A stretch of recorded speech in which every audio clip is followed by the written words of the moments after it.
Last night, Royals fans got a snapshot of Danny Duffy's arm in his Major League debut against the Royals. Then, fans got a full-length film of the Royals bullpen in an 11-inning loss. So tonight, the Royals hope for a long outing and a win from Luke Hochevar against the Texas Rangers next on Fox Sports Kansas City.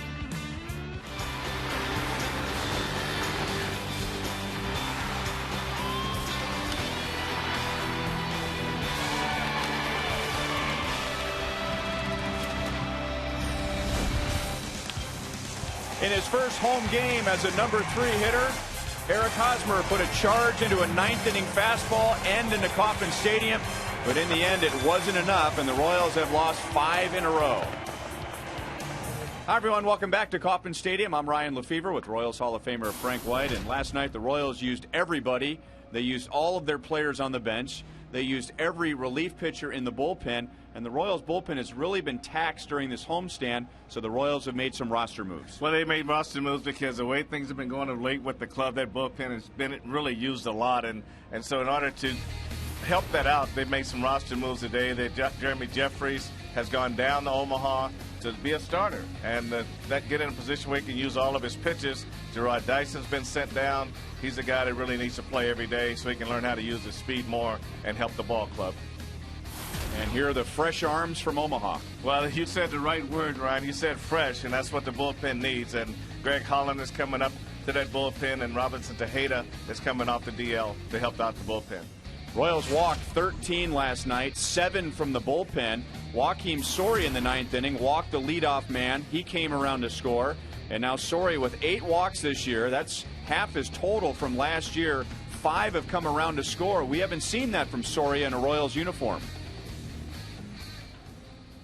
It never happened here in the bigs. It happened to me before, and I always figure out what was that, why, and I try to figure out what's going on now, and try to make better pitches and try to make better outings. For manager Ned Yost, at the top of the list for Luke Hochevar tonight against the Rangers, he needs to pitch deep into the game, and the Royals are trying to beat Texas for the first time this year. We'll talk more about that when we come back.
When you play, students win. And by Southwest Airlines' new Rapid Rewards, unlimited reward seats and no blackout dates. Royals are 0-4 against the Rangers this year. Here's their lineup presented by Southwest Airlines. And with no Josh Hamilton, no Nelson Cruz, Adrian Beltre has picked up the slack. 3 RBIs last night. Now he's tied for the league lead. And the Rangers are a balanced offense. They were running last night. They had 5 stolen bases. Tonight, they're going up against Luke Hochevar. Luke Hochevar was credited with a quality start his last time out, 6 innings. But the Royals will definitely like to get more than that from him tonight because the bullpen has definitely been overworked. Here are the Royals defensively tonight, presented by Ram Trucks. The Royals were errorless again last night. 8 consecutive games now the Royals defense has gone without an error. It'll be the second straight game that the Royals have Alex Gordon leading off. He was a tough luck 0 for 4 last night. But the last time the Royals faced the Rangers, Alex was 2 out of 3 against Rangers starter Derek Holland. It's the Royals and the Rangers, and the first pitch is next.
Time Warner Cable.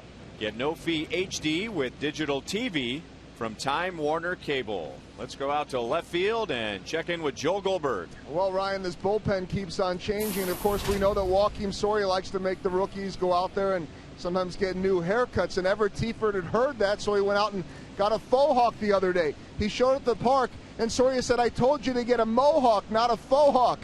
So this is what it looks like, and this is either the best or worst we've seen so far this year. He came in with this today. He said to the haircut lady, he said, "I need a mohawk and leave no doubt." I think she did a good job. We did a piece yesterday on the pregame show about the minor league lefties, who's the most weird. He won votes for most normal and most weird. I don't know why, guys. What's the back thing going there? It's an abbreviated mohawk in the back of his head. Like a little mustache.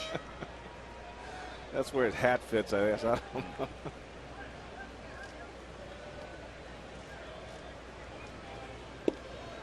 Luke Hochevar with a strike to Endy Chavez. This is Luke's first start against the Rangers this year.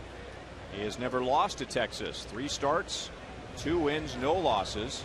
And you might remember 2009 for Luke here at Kauffman Stadium. Against Texas, he had a career high 13 strikeouts. Well, this is one of the best curveballs Luke can throw right here. That's what a curveball should look like. Right over the top, good depth, and the hitter swings over the top. Back with a curve, and Chavez fouls it off of his foot. I remember when Luke had the 13 strikeouts, it was in a very interesting stretch where we were trying to figure out what type of a pitcher he was. Was he a power pitcher with all those strikeouts? And in the span of about a month, he also had that 80-pitch complete game against the Reds where he had very few strikeouts. He was a contact pitcher that night. Well, a lot of times the sinker baller will be a contact pitcher on the ground, and Luke still has done pretty good in that area. Luke to the bag in front of Endy Chavez. 1 away. Chavez had a big game last night with a couple of hits and a couple of walks. And this is, again, Ryan, this is what you look for in that sinker. This is 91 mile an hour, and it goes down. Chavez hits on top of the ball, and that's how Luke Hochevar gets his ground balls. And Hosmer, he's so smooth over there. That feed could have been a little higher. Pitchers like it a little higher, but he stays with it, and they want to always get that around chest high so they don't have to reach back or reach down.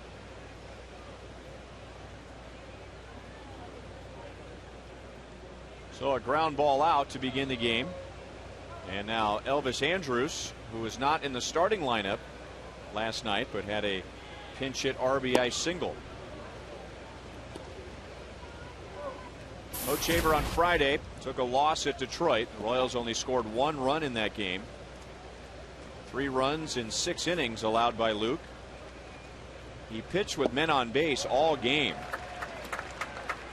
He really only had 1 non-stress inning over that span of 6. But in the end, in his final inning, he got out of a bases loaded mess, kept the game close, and the Royals only able to score 1 run against Justin Verlander and Jose Valverde.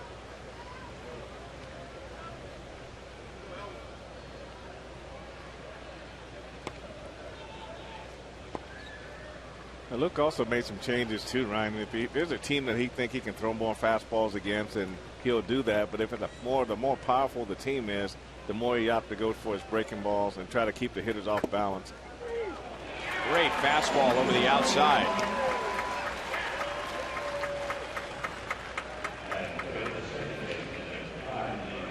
It rained all morning and into the early afternoon, but right now we have blue sky overhead, 65 comfortable degrees. The wind still blows in from right. Game started right on time, and the time and temp is brought to you by the parking spot. Easy to spot, easy to park. The parking spot at KCI.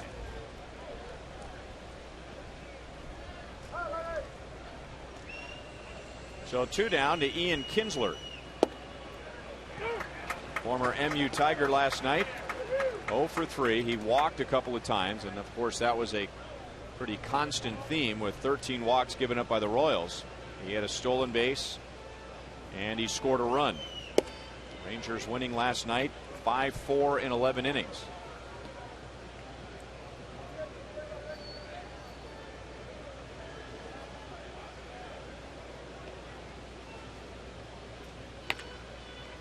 Little half swing, slow roller. Escobar throws on the run. 2 ground balls and a strikeout for Hochevar in the first.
The Royals are coming up against left-hander Derek Holland with this lineup presented by Southwest Airlines. So Alex Gordon will lead off again.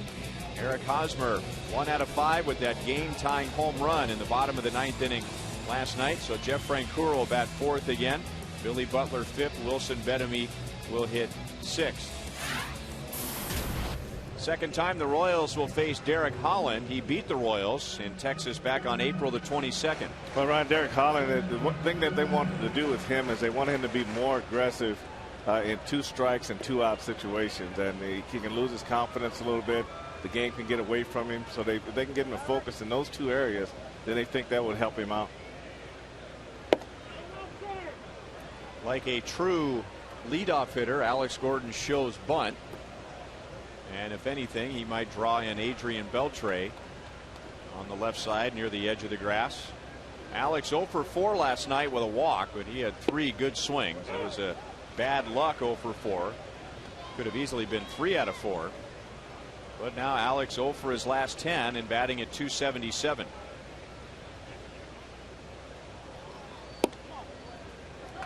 Two and 1.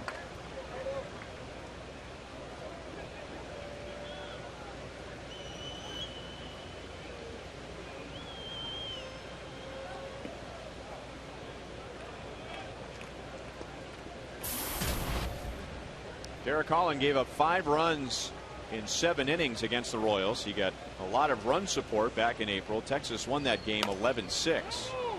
Fouled off of Alex's foot. 2 balls, 2 strikes. The interesting thing about that game is that Holland had a big lead early on. The Rangers had a 5-0 lead in the 3rd inning. The Royals came back, and remember Brian Pena's windblown home run. We showed that to you last night. That tied the game at 5. But Holland not only hung in there, but he went 7 innings. And we spent a lot of time during that broadcast talking about how the Rangers want their pitchers to go deeper. In the past, Holland may have been taken out earlier, but he went 7. He got the win. And now Alex Gordon is 3 out of 4 in his career against Holland after a leadoff single. But breaking ball that stayed down, and Alex didn't try to pull it. He stayed behind it right back through the middle. That was a good piece of hitting on a breaking ball from a left-hander. So that puts an end to an 0 for 10, and now Alex with 4 stolen bases at first. And Melky Cabrera at the plate. Yeah, you're talking about Holland, Ryan. I think that's what a lot of pitchers go through. You know, we've seen a lot of games where it looks like pitchers are sailing along, and all of a sudden it's 2 outs, and then all of a sudden you got 2 or 3 runners on base, 4 or 5 runs across the plate. You never know what happened. Well, when Nolan Ryan took over as team president a few years ago, and this is a guy who pitched whether he was hurt or 100%. Of course, he had great God-given talent, but he is of that era where when the ball was handed to you, the mindset was to go all 9 innings. And now we are in a quality start mindset. 6 innings, 3 earned runs or less, and you've done your job. Well, Nolan Ryan wants Ron Washington's pitching staff to think about stretching that a little deeper. And I remember Split and I were doing the game in Texas, and we talked quite a bit about, 2 or 3 years ago for the Rangers, and just about any other team that would have been enough for Holland, 5 or 6 innings, but they kept running him out there. They ran him out there again, and in the end he went 7 and ended up with a win. Well, we've talked about that quality start thing. I really think it should be 7 innings, 3 runs or less, and that gives a pitcher something to shoot for. That's Mike Maddox, the older brother of Greg Maddox, Rangers pitching coach.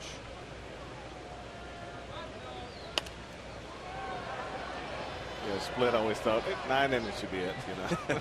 That'd be good. Derek Holland has a great move at first base. He got called for a balk 2 years ago, and then he never did it again. This year he brought it back out. They didn't call it for a balk, but we can look to see it at some point in this game. And the Royals were barking about balks last night. They thought that Natali Feliz balked a couple of times when he picked off Gerard Dyson and Mike Aviles. Cabrera breaks his bat and pops up. 1 away. But somebody once told me it is not a balk unless they call it a balk. Well, and you're right about that. And you know, what's surprising about Felice last night was that Francoeur played there. Matt Trainer was there all year. And if someone knows a pitcher's got to move, normally you tell everybody about it in the meetings. And then when your first base coach goes out there, then you kind of go up to the umpire if you get a man on first and look, you know, I think he might be doing something a little strange. Why don't you pay a little attention to him? But I found out today, Ryan, that nobody knew he had to move. Unbelievable. Well, the Royals haven't seen a lot of Neftali Feliz. I mean, he was a Rookie of the Year last year, so he hasn't been around for a while. But I don't remember anybody griping about a balk move, either the Royals or another team. So maybe it was something new. Alex Gordon got a very good jump. The throw, however, comes in on one hop, and he is gunned down. He got a running start off of Holland, but Torrealba throws him out, 2 down. Well, he went way early. He did a little hesitation. He thought he was coming over, but still had a pretty good jump. His head straight down, never looked home, just all the way for the steal. And, you know, you can always question high shoulder tag, but the ball beat him there. Nice tag, nice catch behind us at second base. But Ryan, what I was saying, even the Rangers didn't know he had to move.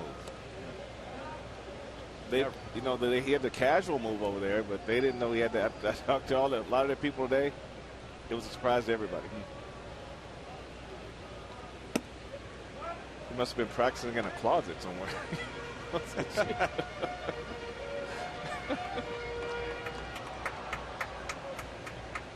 Eric Hosmer 1 out of 5 last night, and that one hit was a big hit. Leadoff home run in the bottom of the 9th against Feliz to tie the game.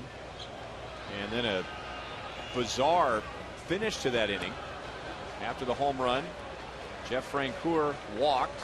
So out came Gerard Dyson, and I think everybody in the park figured this game is over. He's going to find a way to get to third and get home. But he was picked off with the move we've been talking about. That slap past Beltre and into left field. And just to finish the thought, then Billy Butler walked. Mike Aviles ran for him, and he was picked off. That was a first for everyone.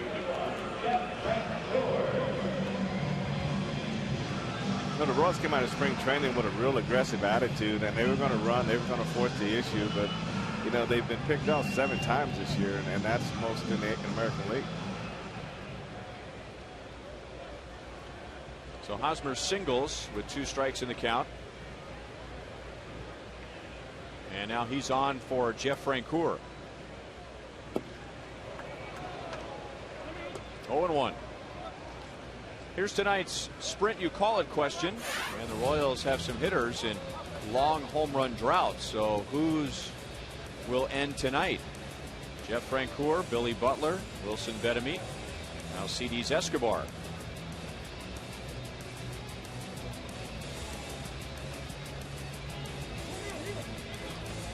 Escobar's was last year. He only had 4 for the Brewers. Betemit back on April the 14th. Betemit has 1.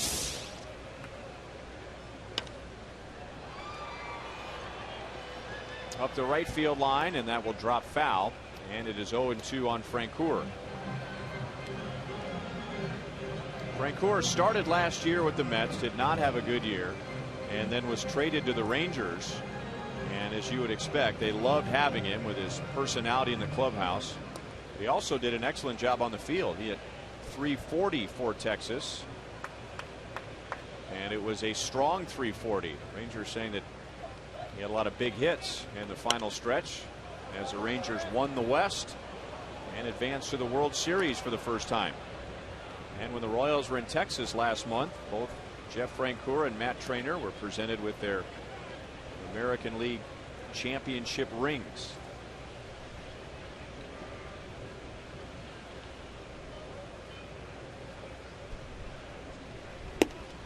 Got him with a fastball up. So the Royals get 2 hits but no runs in the first against Holland.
AT&T, the nation's fastest mobile broadband network. By Panera Bread Catering. Order online at PaneraKansas.com.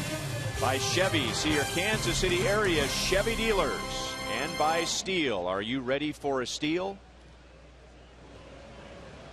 The Rangers were ready for a steal last night. They stole 5.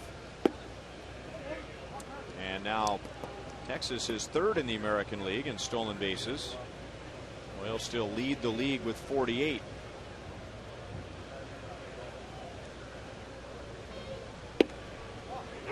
One and one on Chris Davis. He's the DH for the Rangers tonight. Michael Young getting the night off.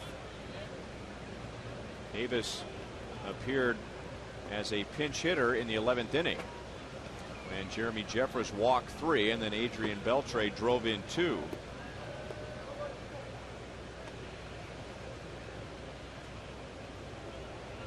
Davis for a long time, big prospect in the Rangers system. Great power in the minor leagues, an excellent defensive first baseman.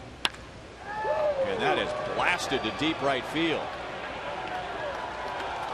Into the Rangers bullpen, and Texas takes a 1-0 lead.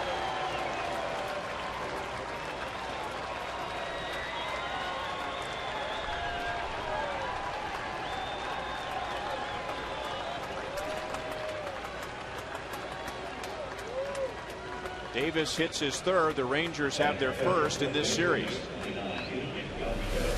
Brian, you take a look at what this target is. This is where Matt Trainer wants this cutter. This is 89 miles an hour. You see how it just goes right back out in the middle of the plate. And I tell you what, that's a hard pitch to pitch for a power guy to miss right there. And you can see why that ball was hit as well as it was. Back with a strike to Adrian Beltre. That is 13 home runs now allowed by Luke Hochevar, and that's the most in the American League. To right field, hit hard, but didn't get it on the fat part of the bat. So Francoeur gets Beltre, who drove in 3 last night. And there's 1 down in the 2nd inning. Hochevar's last 3 home runs allowed have been solo home runs. We talked about this in Detroit, that Hochevar's numbers overall look good. He has given up fewer hits than innings pitched. His walks are way down, so the opposition hasn't had as many base runners against him per inning as they have in years past, but extra base hits are way up. Well, more than 50% of the hits that Hochevar has allowed, right around 60%, just under 60% of his hits are extra base hits. Yeah, I'd like to go back and take a look at all those home runs and see how many were off of his fastball. You know, he gave up, I think, 3 in Detroit on breaking balls, and that was a cutter. But just he's got the great fastball, he's got the good sink, but doesn't seem to be able to trust it enough to throw it a lot in a ball game. 1 ball, 2 strikes on Mitch Moreland. He was the designated hitter last night.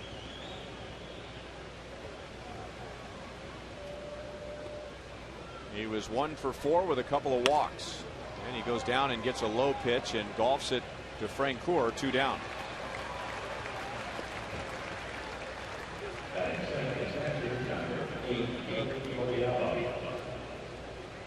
And now the Rangers send up a struggling hitter, their catcher Yorvit Torrealba.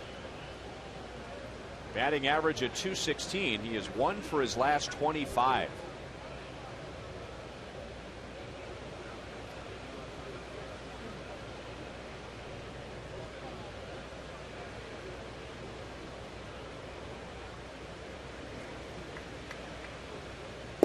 So the Rangers beat the Royals last night. Oakland lost. So Texas comes in tonight. They are in first place by 1 game in the American League West. They are playing well at the moment. They have won 5 of their last 7 games. And they have played very well against the Royals the last 3 years. The Rangers have won 12 of the last 14 games between the 2 teams. Royals have lost 8 straight in Texas. And they will revisit Texas during their next road trip. 2-1. You know, the Rangers are probably anxiously awaiting Josh Hamilton to get back in that lineup, and I'm sure they feel like the offense will get going at that point, but they're not getting a lot of offense out of the catching department.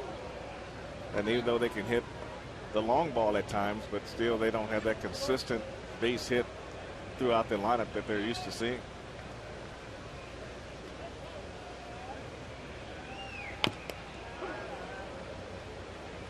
Well, there's 2 foul balls on 1 swing. Even Torrealba doesn't know what happened. Hit the top of it, brought it back. And now with that kind of hand-eye coordination, how is he 1 out of 25? He pulled off the ball. And normally when a guy gets in a funk like that is when he basically is chasing bad pitches, and that's a breaking ball going away from him, and he went out and tried to pull it back and just letting the ball get there, recognize the pitch and staying through it. Breaking ball stayed up, hit hard, but right to Cabrera. Rangers get a run on the Chris Davis home run.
Tonight, Jeff Francoeur, Billy Butler, Wilson Bettamy, Alcides Escobar.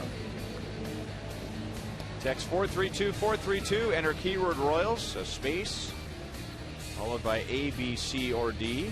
And remember, you can register by way of Sprint or a suite here at Kauffman Stadium for you and 11 guests to a future Royals game. You know, Rhino, you look at Francoeur, Butler, and Bettamy, they feel pretty good about coming in this game tonight. They all have the long ball off Holland. So when you hit home run off a guy, you got to feel confident going into the ball game. Holland has only given up 4 home runs in 48 2/3 innings. Billy 0 for 3 with a walk last night, and just 1 out of 14 this year against the Rangers.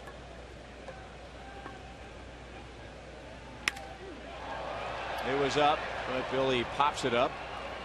No help tonight from the wind from center field over to the right field foul pole. 1 down in the 2nd inning. Interleague play tomorrow. The Cardinals are here for a 3-game series. And after the game, it's another Fireworks Friday presented by Hy-Vee and Pepsi. And it'll be Jeff Francis taking on Chris Carpenter. Friday night, Saturday afternoon, Sunday afternoon. Royals and the Cardinals here at Kauffman Stadium.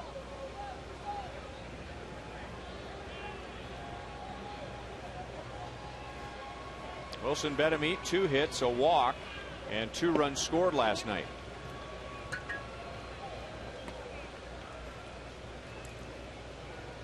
Now let's see if he does the Joe Morgan elbow pump as a right-hand batter.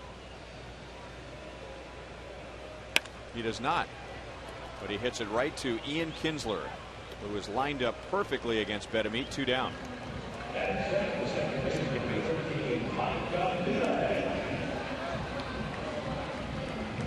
I say so much for being consistent.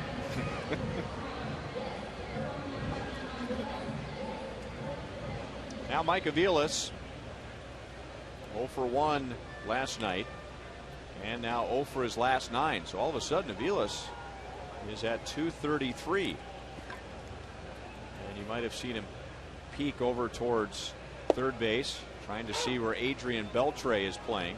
Good way to bounce out of a slump, lay down a bunt. Beltre, one of the best defensive third basemen in the game. It's another way to get on base, not the way Aviles was hoping for.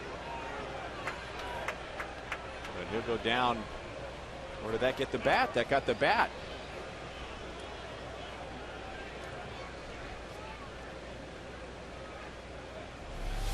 They take a good look at it.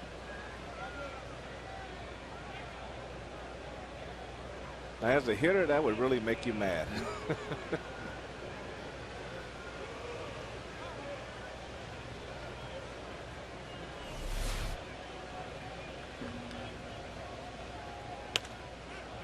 And an 0-2 pitch is lifted to left. Murphy was deep, so he runs up to make the play. And it's a 1-2-3 second for Holland.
Tonight, we would like to encourage you to email the booth with any questions you may have regarding the Royals. Each night, we will pick one appropriate question, read it on the air. Actually, we'll read a bunch of them. How about that? Feel free to include your name and hometown with your question. Go to carsoup.com/Royals. Once you're there, CarSoup asks for your zip code. Once you fill in the zip code, then it sends you to a different page, which is where you could submit your questions. We'll take the appropriate questions or stuff about Frank running out of gas in his car. How about that? Guys? Well, let's talk about that one. I don't have any comment. I have you no don't remember. Clue. I have no clue what they're even talking about. That was a question from a few nights ago if Frank remembered running out of gas. Murphy slaps it to Escobar. Throw is right on target. Luke Kochaver, 2 ground ball outs and a strikeout in the first. In the second inning, he gave up a home run and then 3 fly ball outs.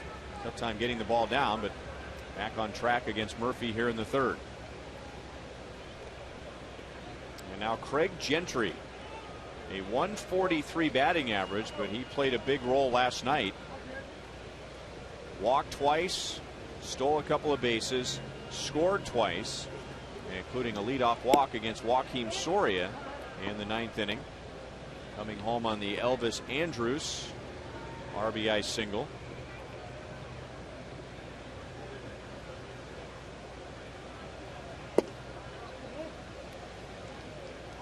2 balls, no strikes.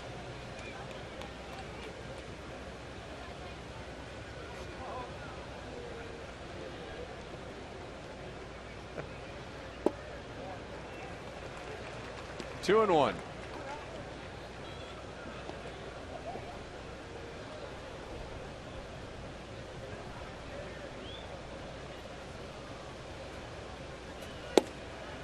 Opportunity here for Craig Gentry. We told you last night all 3 Rangers regular outfielders are on the disabled list.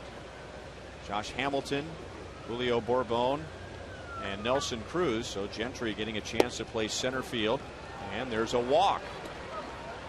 Royals are just having a tough time, well, throwing strikes in general in this series when you walked 13 last night, but throwing strikes to Craig Gentry. Well, you definitely want to get those guys at the bottom of the order, Ryan. He walked twice last night, scored twice, but he still lost 24 points on his average, which, but you go home, you feel like he really contributed. But I still remember that play.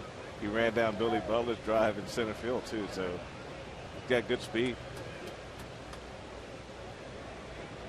So the top of the order, and Endy Chavez. Cut fastball in for strike 1.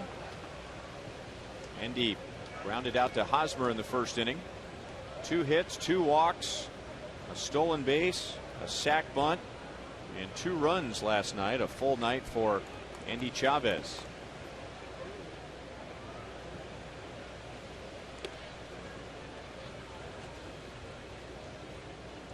Four stolen bases for Craig Gentry in 4 attempts.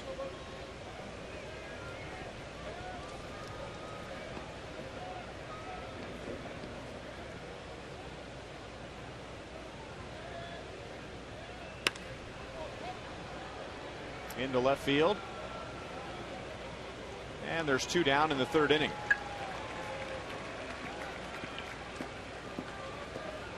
Gentry a couple of years ago had 49 stolen bases. He did that at Frisco in 127 games. And now Elvis Andrus.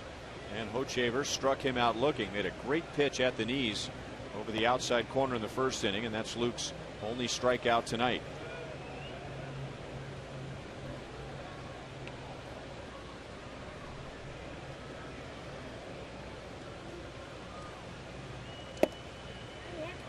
A little bit inside, 1 ball, no strikes. Andrus has excellent speed. Right now he is tied for the league lead with 13 stolen bases. And last year did a good job of putting the ball on the ground. He had 34 infield hits in 2010. So early in his big league career, it looks like he has recognized what type of a player he is. Well, he's a good one. It's fun to watch playing shortstop, and he's really came on as a hitter. One of his strengths is that he drives the ball well to right center field, and he stays over the ball quite a bit.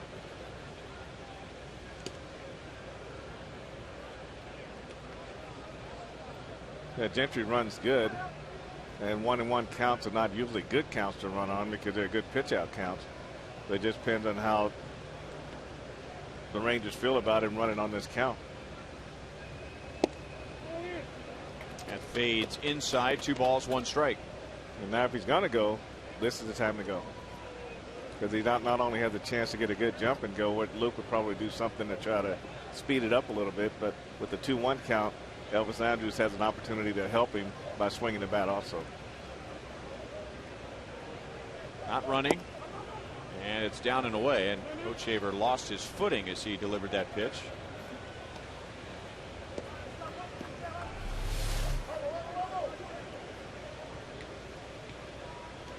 A lot of times you'll see that when you overstride just a little bit, when that lead foot hits, it kind of slides on you a little bit, and that'll throw you off balance.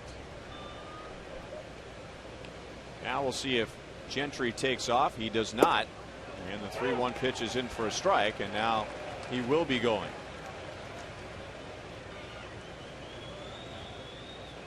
Andrus was not in the starting lineup last night, getting a game off. 2 nights ago, the Rangers were in Chicago, so they had a very late arrival, and former Royal Andres Blanco played shortstop for the Rangers in last night's game. Royals shortstop Escobar thought about going to second. Instead, he throws to first, and Texas is down in the third inning.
A friend of the late Buck O'Neill, Lawrence serves as a volunteer recruiter at the Negro Leagues Baseball Museum.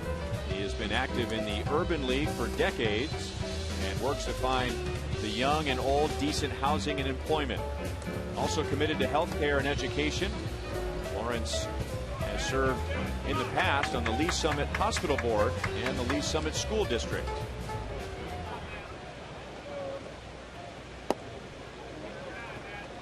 1-0 Texas on the Chris Davis home run in the second inning.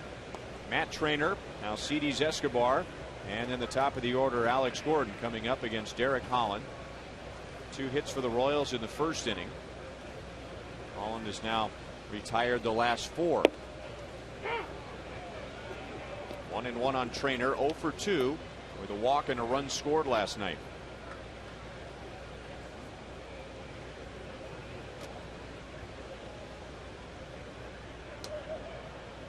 This matchup here brings up the old debate. Does a catcher who used to catch for the pitcher he's facing have any kind of an advantage? The catcher always says no. The pitcher always says yes. Well, the pitcher, they have a luxury of sitting on the bench and watching the catcher hit in the games that they don't pitch, so they can figure some things out there too. So if you can tell whether he's better inside or outside and how well he handles off speed.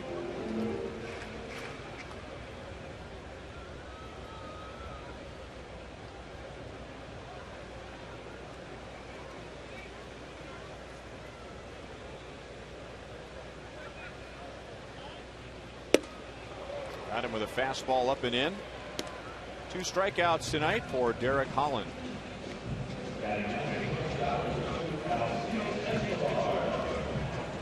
We remind you tonight to look for the Miller Lite Taste Greatness moment later in tonight's game. Alcides Escobar can do that with the glove for sure, and the Royals would like to see him do it with the bat. 2 hits and an RBI last night, also helped the Royals out with a sacrifice bunt.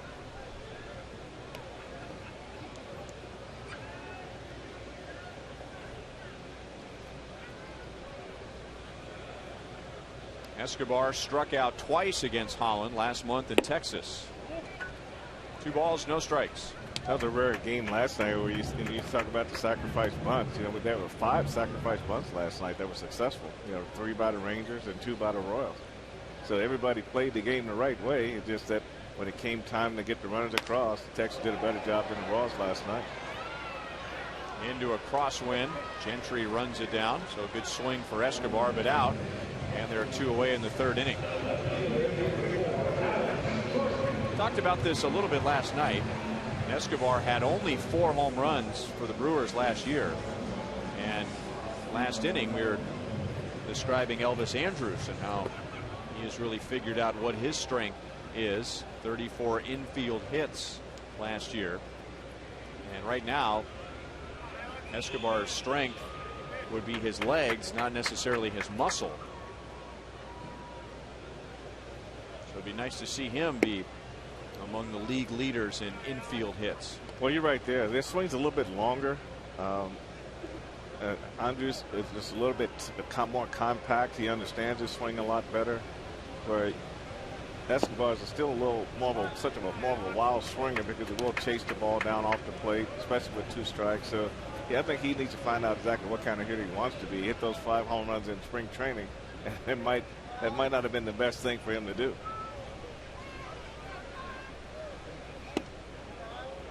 Three balls, no strikes to Alex Gordon. Put an end to an 0 for 10 with a single in the 1st inning. And now 3 out of 4 against Derek Holland. Going back to last April when Holland beat the Royals.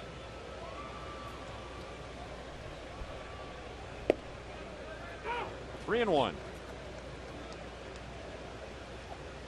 Derek Holland, 24 years old. He is out of Newark, Ohio. Line right through Andrus and into left center field.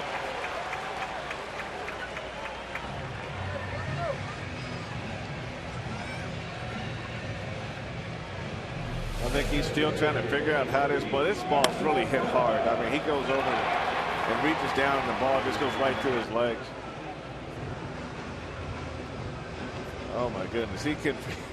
I mean, that's a ball that's really being hit well. Alex saves 2 hands right through this ball and drives it right at Elvis Andrus at shortstop. Now that's a lot of speed going by you right there. And then Elvis, if you get casual with a ball like that, and all of a sudden the ball's right by you.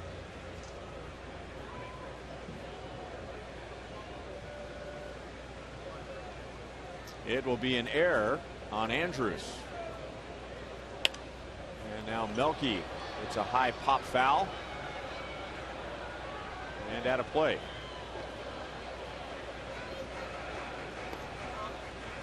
Now you watch that replay in slow motion and it looks like a ball that should be caught, but what we're unable to capture in the replay is what kind of spin that ball had on. Did it have a lot of overspin? Did Alex hit it right on the nose? And was it a knuckleball? Looked like it went right back to his right. It looked like it was to his left, and then all of a sudden it just dove right back between his legs. But this is the major leagues. Now you can't never forget that. So just because it's hit hard don't mean it's not supposed to get caught. And the official score took his time. It was not an immediate score. So obviously he looked at the replay and considered the difficulty of the play.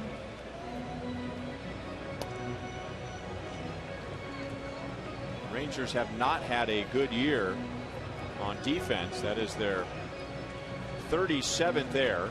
That is the most in the American League.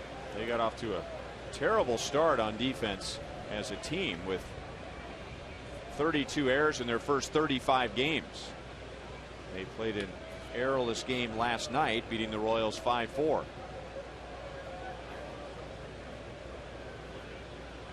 Last night we talked about Ron Washington being a infield defensive guru. Really made a name for himself as a longtime infield coach and third base coach with the Oakland A's before getting a chance to manage for the first time in the big leagues with the Rangers.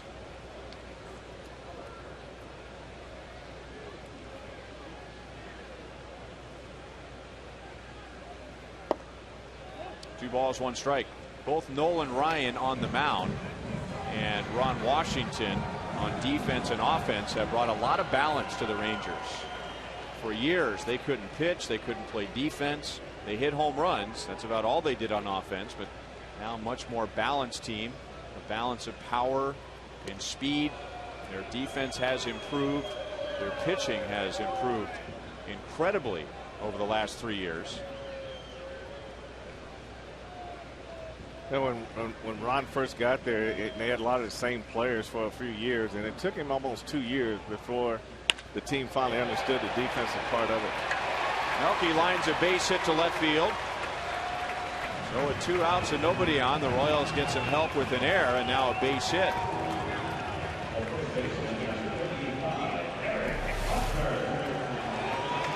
I'll tell you, Alba wants this ball on the ground. He got it down, but it came more inside than he really wanted to. And you watch this swing by Cabrera, just straight down through it. Nice line drive in the left field.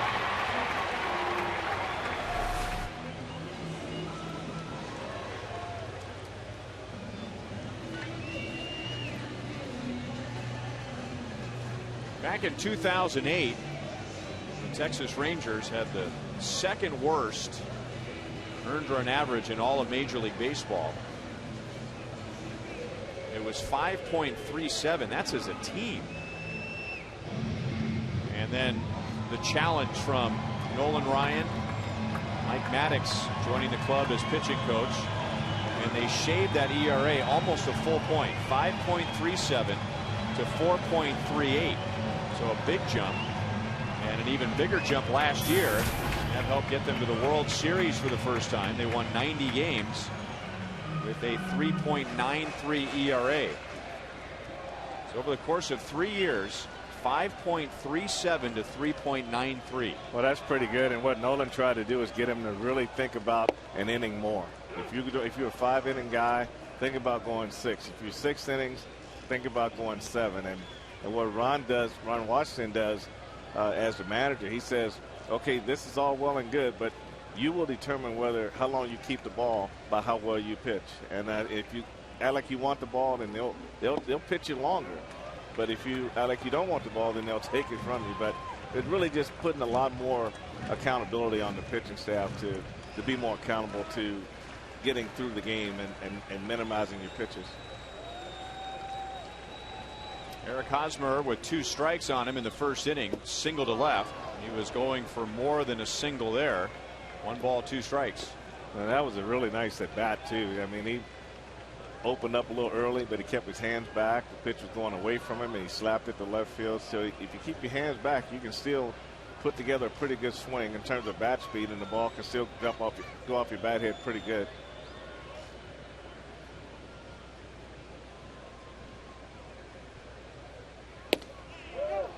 Just missed outside.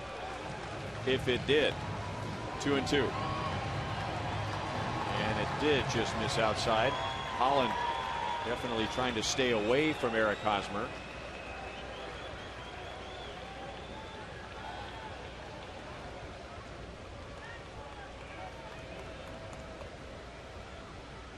Alex is jumping around at second base, trying to distract Holland, and he was successful right there.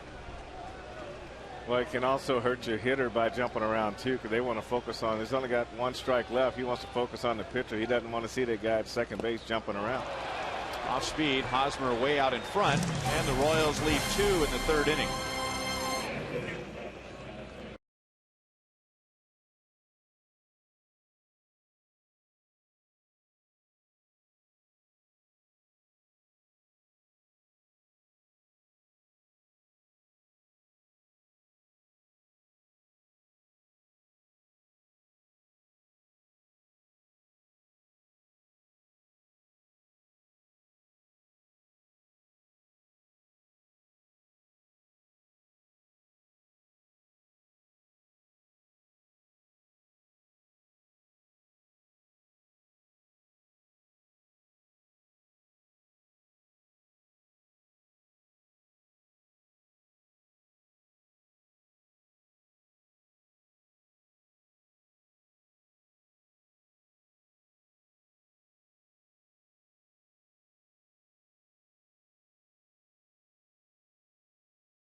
We go to the fourth inning and look at tonight's Roadrunner Turbo speed pitch comparison. A couple of hard throwers here tonight. Eric Holland at 97, Luke Kochaver at 96. Now fast is even faster. Double your speed with Roadrunner Turbo. The only run tonight off the bat of Chris Davis, leading off the second inning with a home run to right field. Ian Kinsler, then Davis, and Adrian Beltre in the fourth. Kinsler rolled out to short in the first inning, hitless in this series, and now batting .238.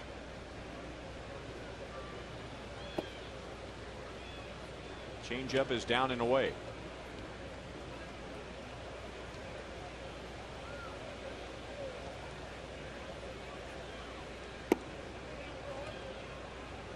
Three balls, one strike.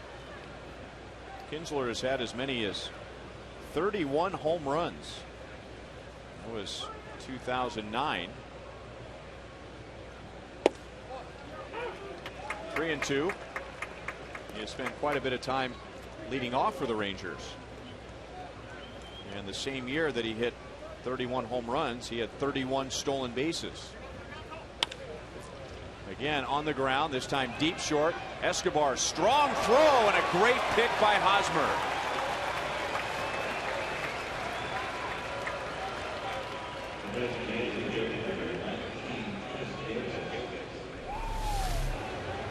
Now, we've seen Esky all year, Ryan. All you can do is say, here's another one. He does a good job setting his feet. And I'll tell you, first base, I don't think you'll see any more confident guy when balls in the dirt. And that will really help this infield where they feel like they don't have to throw a perfect throw to first base.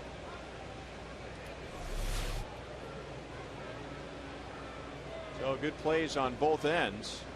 And now Chris Davis, and he takes outside. Davis homered into the right field bullpen in the second inning, his third of the year. That was his first ever at bat against Hochevar. And now up the middle, that's where Escobar was playing, and an easier play this time. 2 away.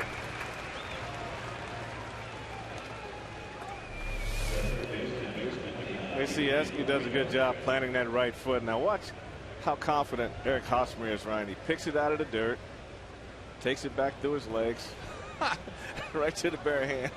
A little bit of flash on both sides of the diamond.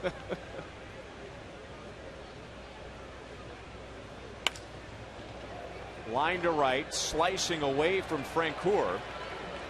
And Adrian Beltre will go into second base with a 2-out double. He is 1 out of 2. I remember when Beltre first went to the Mariners, and he didn't give Seattle anything close to what they were hoping for. The scouting reports on him were that he hit the ball hard to all fields and that he became pole happy in Seattle. And this is what he did with the Dodgers. This is what he did last year with the Red Sox. Well, this is right on the outside corner, Ryan. You're right. He's a strong guy, and he can hit the ball out the other way. And we've seen him on occasion, if the ball is in the middle of the plate, when he thinks he's in a hitting count, he will let it all go and end up on one knee trying to hit it. But that's a real good piece of hitting right there.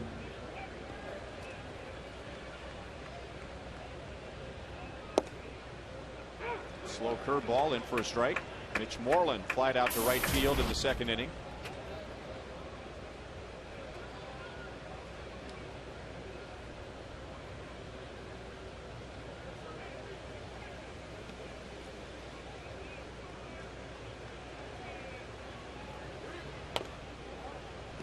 Oh, 0-2.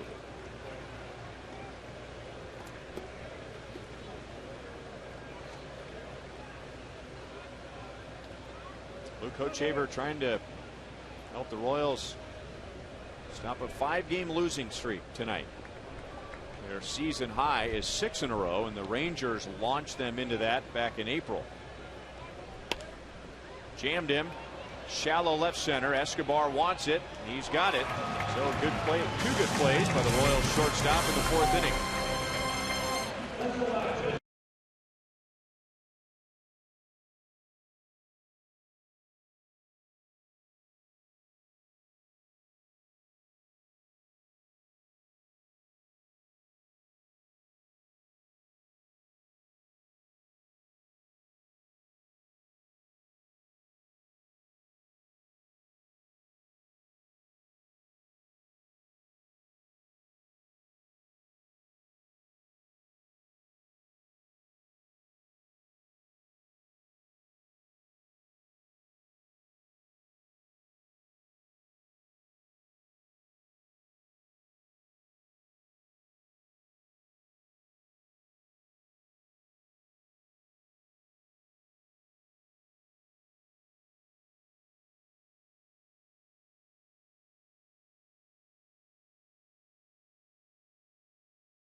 Blanco, because Blanco is going to play right field, and you wonder if he's ever played the outfield. He doesn't even own an outfielder's glove. Not only is it an outfielder's glove, it is a bright red outfielder's glove. This is his first time in the big leagues playing in the outfield. Speaking of the outfield, come out to Kauffman Stadium on Saturday, June the 4th. The Royals take on the Twins at 6:10, and the first 20,000 fans will receive a bobblehead of one of the greatest outfielders in Royals history, Willie Wilson bobblehead night, presented by Farmland. For more information, visit royals.com/promotions.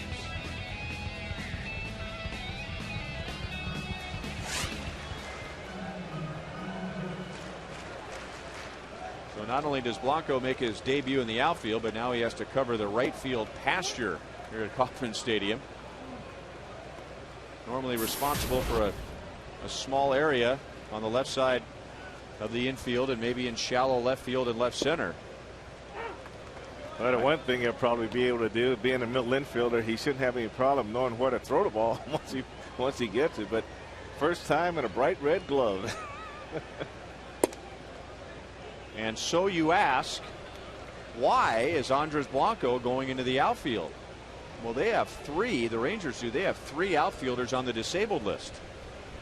And Andy Chavez had been called up because of all those injuries. And now he is the one that comes out of the game tonight. So Ron Washington has to send an infielder out to right field.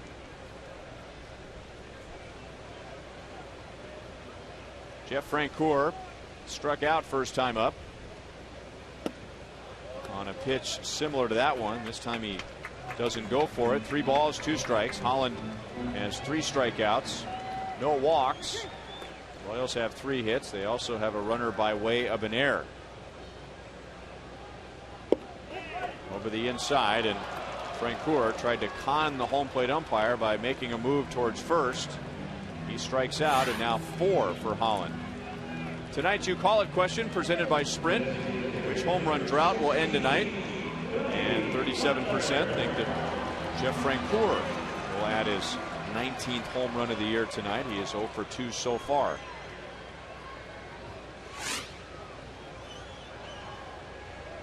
Billy Butler also on that list. He flied to center his first time up, and he takes a curved ball in the dirt. Billy now 0 for his last 8, and against the Rangers this year 1 for 15. Don't often see a batting average of .277 next to Billy Butler's name. Well, you're right. This is going to be a test for Billy. This is the lowest he's been in a while. He's so used to being up around the 290, 300 mark and a little above, and this is the lowest he's been, I believe, at this time of a season in the last couple of years. So it's going to be a tough road for him to get back up there. He's hitting the ball well, but just not having much luck. You just hope he doesn't start pressing and make it even worse on himself. But when the team's not playing well and you're not hitting, then sometimes that really gets on your mind and you try to do a little bit too much. Lined on a 3-0 pitch into center field. So that puts an end to that. 1 on, 1 out in the 4th inning.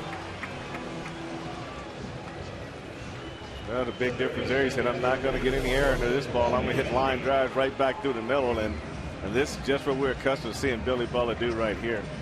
You leave it in the middle of the plate, drive it back through the middle. We showed you some numbers right before that pitch. He was hitting 56 points higher a year ago at this time.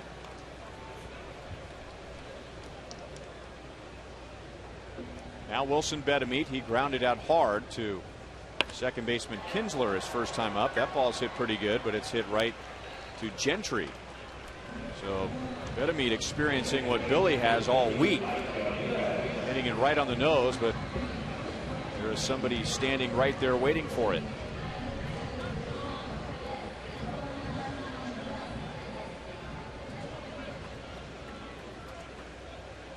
And now Mike Aviles. And now Aviles 0 for his last 10.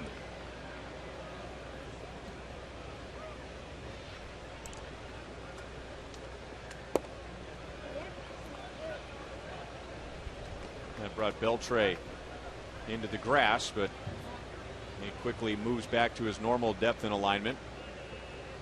He's been around long enough to know when a hitter is serious about laying down a bunt, not just showing bunt. That's hit hard, and it's hit right to a Ranger. Seen a lot of that, and all Aviles can do is smile.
Hit the Rangers 4-2. They've hit more balls hard tonight than the Rangers have, but right now, the way the Royals are going, when they hit it hard, it seems like someone's standing there waiting for it. Well, you're right, Ryan, and really they got to take some comfort in that. They know that at least they know they're swinging the bats well. They're not having any luck right now, but they just continue to hit line drives. Sooner or later, they're going to start falling.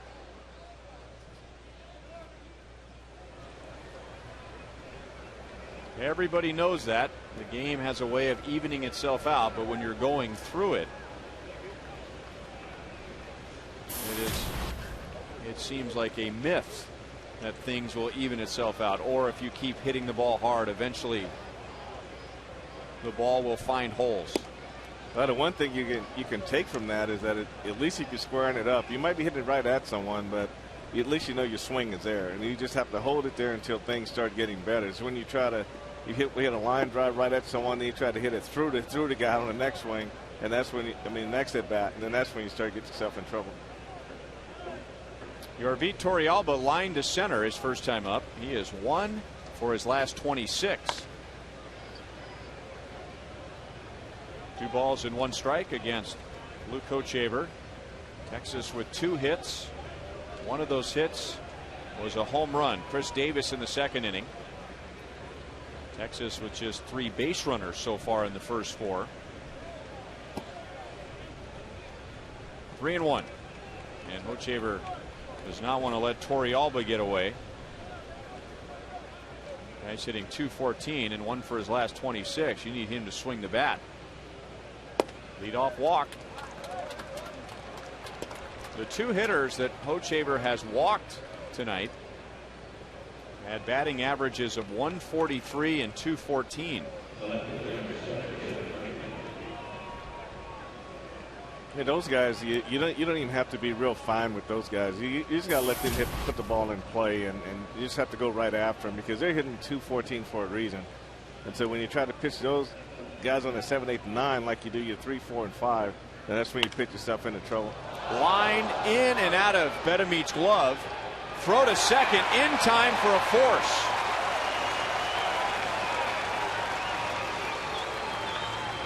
So the Royals get some good fortune after bad fortune. They're lucky that Torrealba was the runner going from first to second, and a heads-up play by Escobar running over to pick it up. Yeah, really a tough play for a base runner, too. You see that line drive like that, you're going to freeze a little bit, and Wilson Bedemeat was able to keep it close enough that Escobar was able to get it and make the play at second base. But what makes this play really is that the base runner freezes for a moment because he thinks it's a line drive that's caught.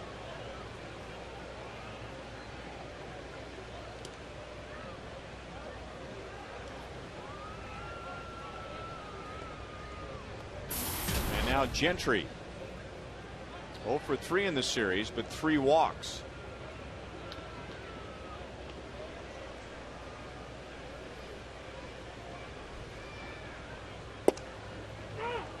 And a strike. Well, Gentry hasn't really gotten the bat going yet at the major league level, but appears to have a good feel for the strike zone. It's not just walking against the Royals, but walking period.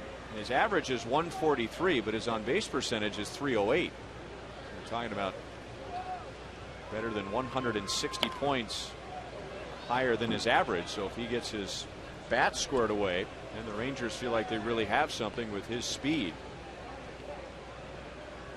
Yeah, just putting that combination together, the speed and the offense, Ryan, that does make it for a very good player. And you take Gerard Dyson, for instance. Here's a guy that's got great legs. So he's at the point where he needs to try to play every day and try to get his bat to where he can come up and be an everyday player. Because if he ever figure that out, he's going to be a dynamite player for someone.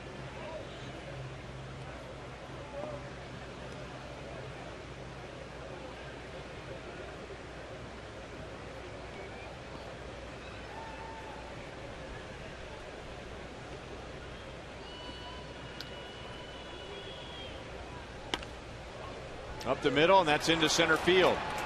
Murphy will stop at second base. So a good job of hitting.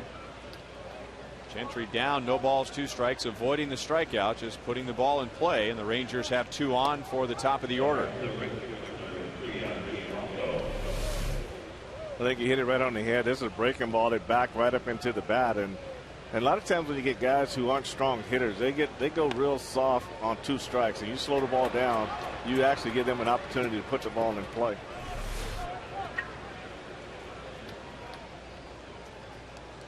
Andres Blanco will bat for the first time. Andy Chavez started in right field, and then he came out in the bottom of the 4th. So Blanco took over in right field, his first game in the big leagues in the outfield.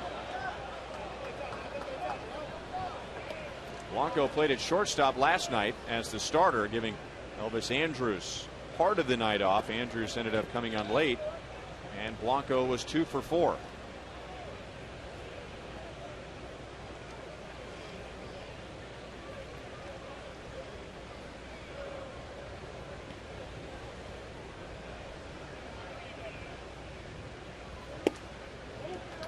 A little high, 1 ball, 1 strike.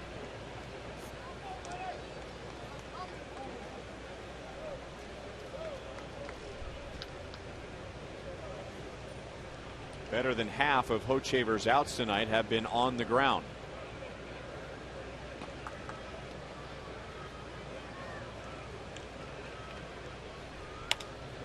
Up the left field line and foul. 1-2.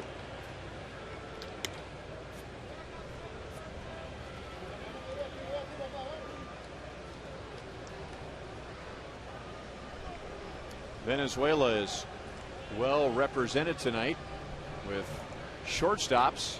Andres Blanco from Venezuela. Alcides Escobar from Venezuela. Elvis Andrus is from Venezuela.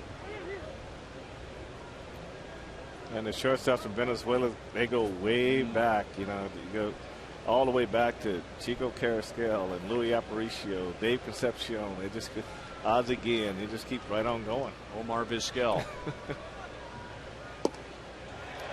Blanco strikes out. Hochevar has his second. Andrus comes to the plate, and here's Joel.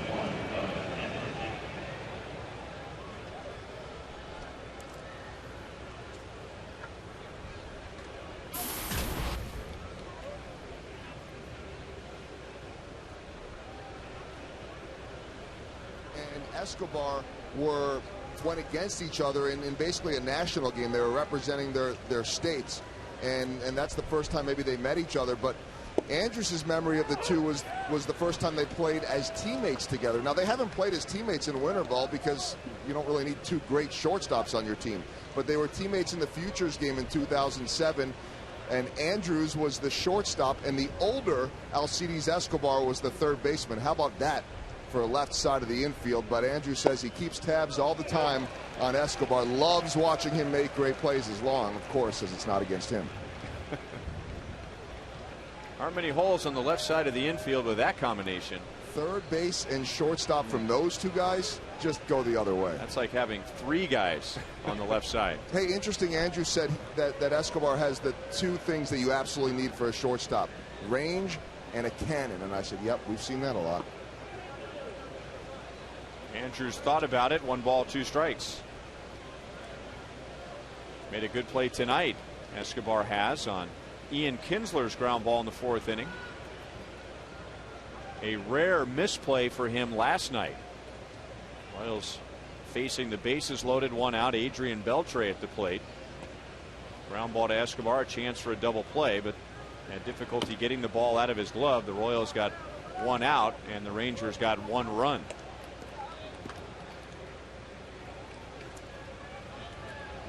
Escobar has only committed 2 errors all year for the Royals. Well, he's in that category where whenever he does, they can give him one back because he's made so many great plays, and he's opened the eyes of a lot of people so far this season. We saw in spring training the arm and the range that he had, but he's made plays, especially in the hole this year, in terms of difficulty of play versus arm strength and accuracy to first base. Francoeur in right field. He makes the catch. That's the inning. And the Rangers lead 2 against Hochevar in the 5th.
In the 2nd on a Chris Davis home run.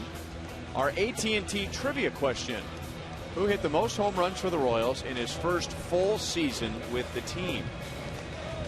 So that could be a rookie from the minor leagues. That could be a player acquired by a trade, a free agent signing. Most home runs for the Royals in his first full season with the team.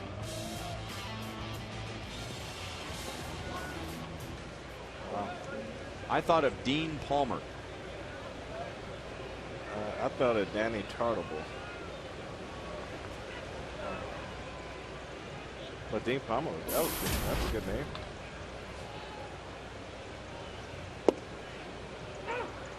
How many did Nafee have that first year?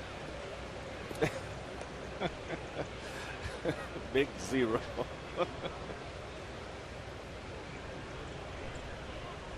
I feel this is a trick question somewhere. No, not our guys.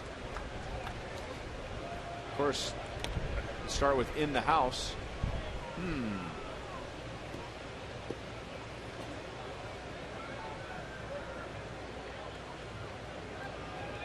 Just running that up the flagpole. That's not a clue or anything, but can always start there. Trainer hits a pitch up, flies to left. He is 0 for 2.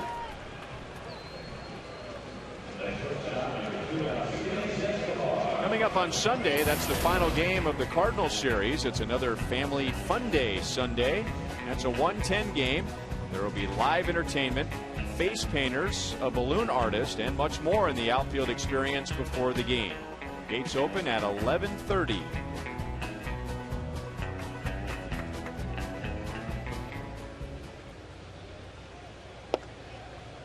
A strike from Derek Holland to Alcides Escobar. Escobar lined out to center in the 3rd inning.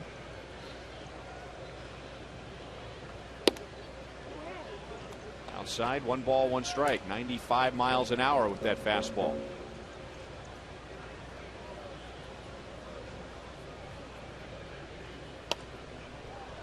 Told you earlier about Derek Holland beating the Royals back on April the 22nd. Well, that was his last win.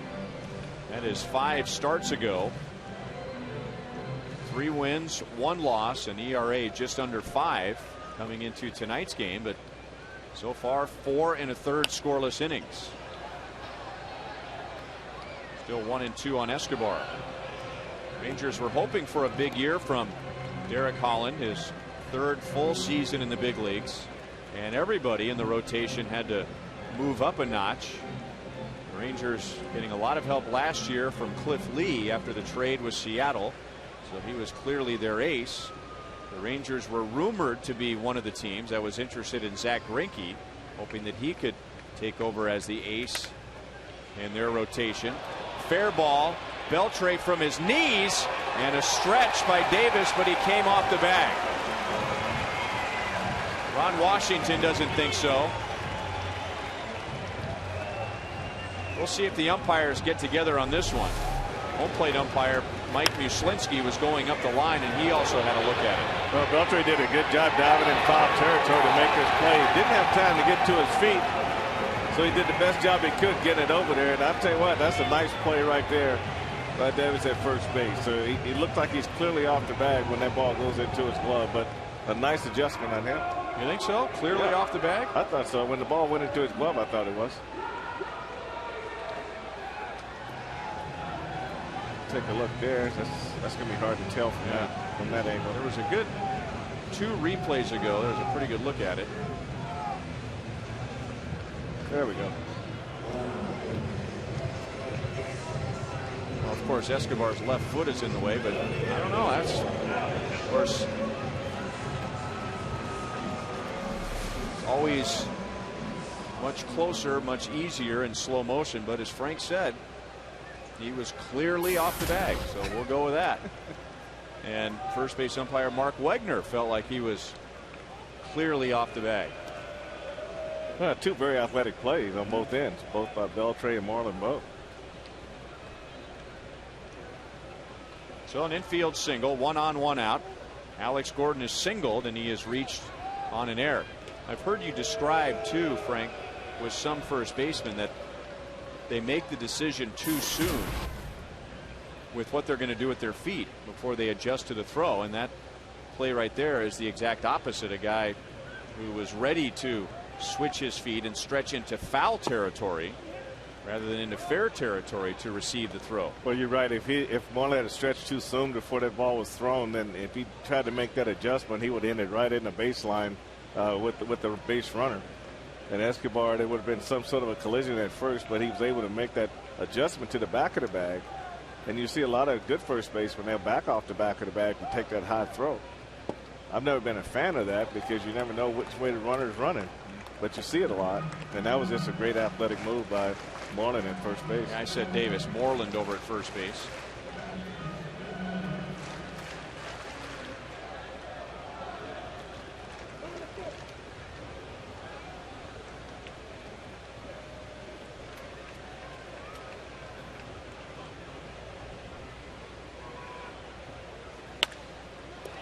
Moreland backhand down to second on a short hop and back to the bag for a nifty little 3-6-3 inning-ending double play.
Most home runs for the Royals in his first full season with the team. The answer is Frank White.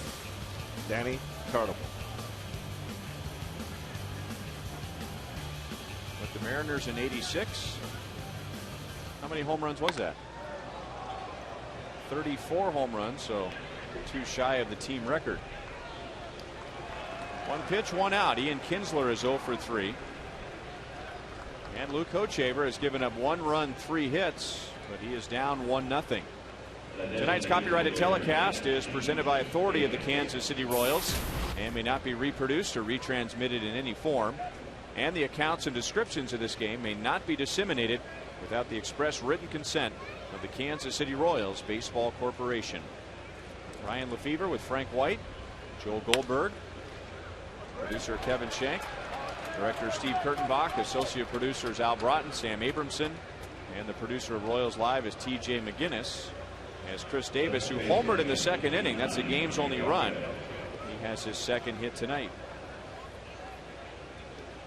And now the Rangers leading home run hitter Adrian Beltre, 3rd in the league, and in tonight's league leaders, brought to you by your Kansas City area Toyota dealers, most home runs by players on new teams, which kind of ties into our trivia question. Only Lance Berkman, and we'll see him over the weekend, has more home runs with the Cardinals this year than Beltre has with the Rangers. I guess you might have to say the resurgent Lance Berkman. Yeah, the Cardinals were criticized by many for giving Berkman the job and the money that he got. Very high, shallow center. Escobar wants it. He wants everything and gets to just about everything. 2 outs.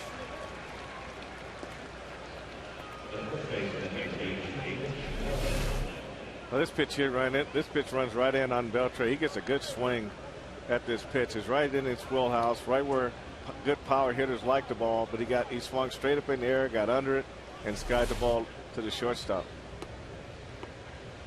He has had something to do, Escobar has, with 8 of the last 11 outs. He caught a pop-up off the bat of Mitch Moreland in the 4th inning. Moreland's also flied to right, and he fouls this pitch away. 0-1.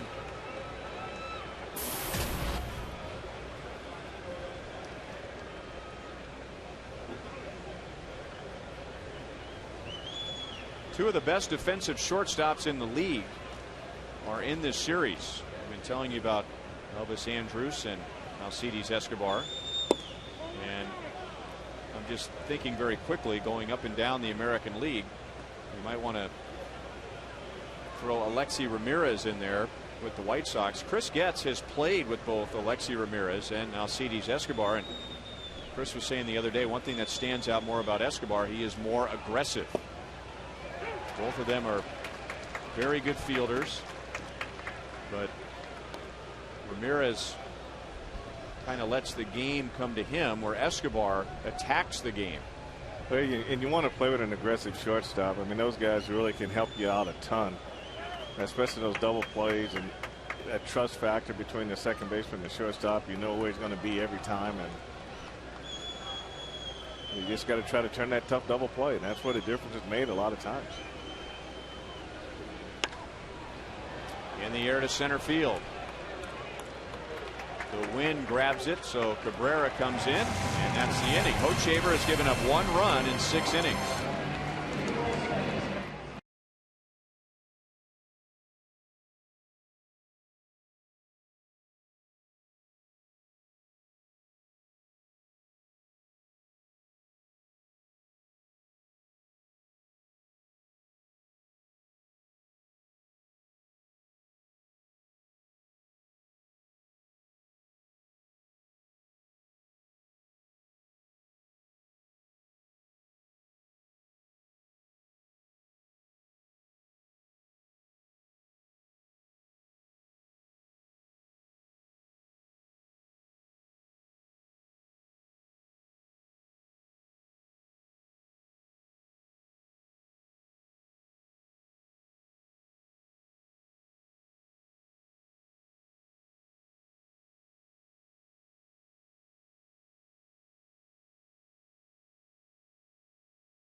Well, the Royals are trailing 1-0 as we go to the bottom of the 6th. And this is our Sonic Slam inning. Our contestant is Suzanne Dunn from Kearney, Missouri. If the Royals hit a home run this inning, Suzanne will win $1,400. But if the Royals hit a grand slam out of the park, Suzanne will win $25,000 from Sonic and the Kansas City Royals. And the Royals have Melky Cabrera, Eric Hosmer, Jeff Francoeur, and possibly Billy Butler coming up in the 6th inning. Royals had gone 4 games without hitting a home run going into last night's game, when Eric Hosmer put an end to that with a home run in the bottom of the 9th. Melky reaching, and he fouls it away. He has popped out to third tonight and singled to left. So a game that has been controlled by pitching tonight. The Rangers with 1 run, 4 hits against Luke Hochevar. Hochevar with 82 pitches, so he's in good shape to pitch deep, and that's what Ned Yost wanted him to do. The Royals, no runs, 5 hits against Derek Holland. He is at 75 pitches, and number 76 is fouled away.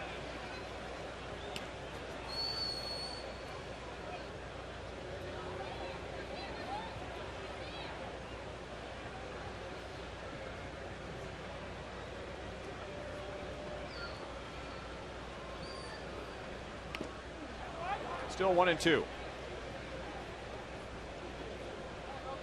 Rangers trying to take this series before they head to Philadelphia for interleague play. The Royals will be hosting the Cardinals. Rangers have a losing record away from home. They've played very well at Rangers Ballpark, 15-9. That's the most home wins in the West. They have not won back-to-back games on the road since the middle of April. Melky beats out an infield single. And for just the second time tonight, the Royals have a leadoff man on.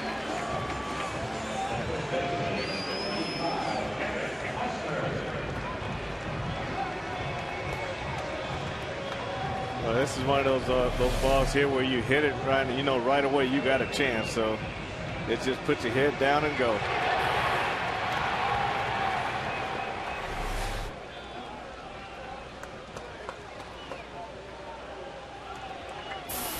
And now Eric Hosmer, a single and a strikeout tonight. Fastball is away at 95 miles an hour.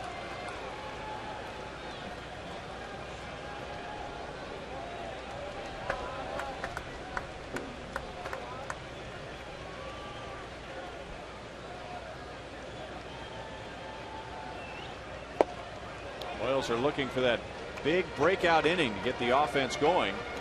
In their 5-game losing streak, they have scored 9 runs and scoreless tonight in 5 innings, and that was one of the selections tonight in our Fox Hot Watch during Royals Live, that the Royals will have an inning where they score 3 or more runs. They haven't done that in exactly a week. You have to go back to Thursday night in New York when the Royals blew out the Yankees 11-5. Well, you know for a fact they're well overdue. And you know, Hosmer can get a double here, open to get this inning going. You might see that 3 run a more inning right here, because Holland has a tendency that he can give up 2 or 3 real quick. 2 balls, 2 strikes.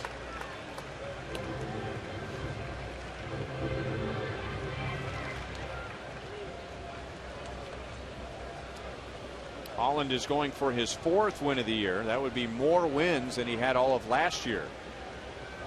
Just 3 wins. He spent quite a bit of time on the disabled list last season and only made 14 appearances. And Hosmer chased one even with his chin and strikes out. Holland has 5 strikeouts, and that's his 2nd against Hosmer.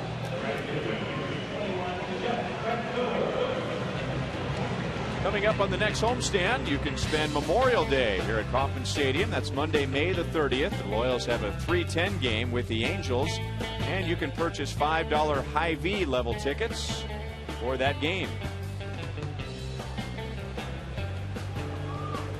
The unofficial beginning of summer. And the unofficial and ceremonial 3-month so long to shirts and ties. We hope. Although I must say, Frank, you look rather dashing in your tie tonight. And I can return that compliment to you also. It's been a good start to the season. I haven't gotten confused yet with what I wore 3 days ago.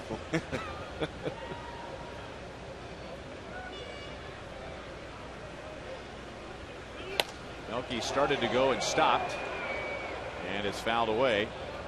0-2 on Francoeur, who has struck out twice tonight against Eric Holland. One of the subjects in tonight's Sprint You Call It question: which home run drought will end tonight?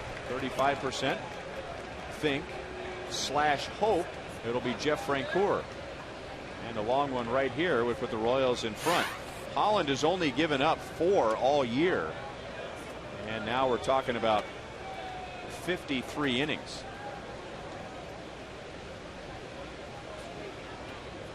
You can give up 1 home run every 9-10 innings. That's very good.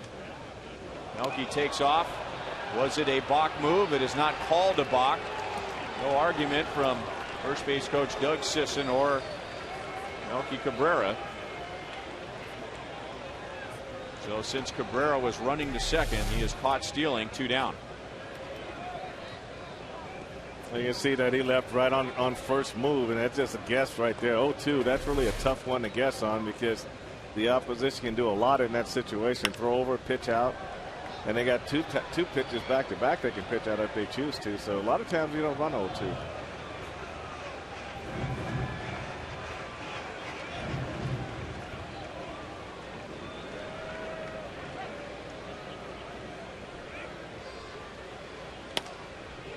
A bloop to right. Blanco's first chance, and it's going to drop in front of him. Now it's going to roll in front of him. He has a strong arm, And Francoeur, who's had a season full of hustling doubles, this time is thrown out.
Pepsi Max is proud to be the official soft drink of the Royals and the Fox Sports Kansas City broadcast booth. Look for these special edition Frank White Pepsi Max cans at your neighborhood Hy-Vee. And Frank will be at Hy-Vee in Prairie Village tomorrow from 11:30 a.m. to 12:30 p.m. pointing at himself on the Pepsi Max can. So stop by, meet Frank, pick up a can of Pepsi Max. Pepsi Max, 0 calories, maximum Pepsi taste.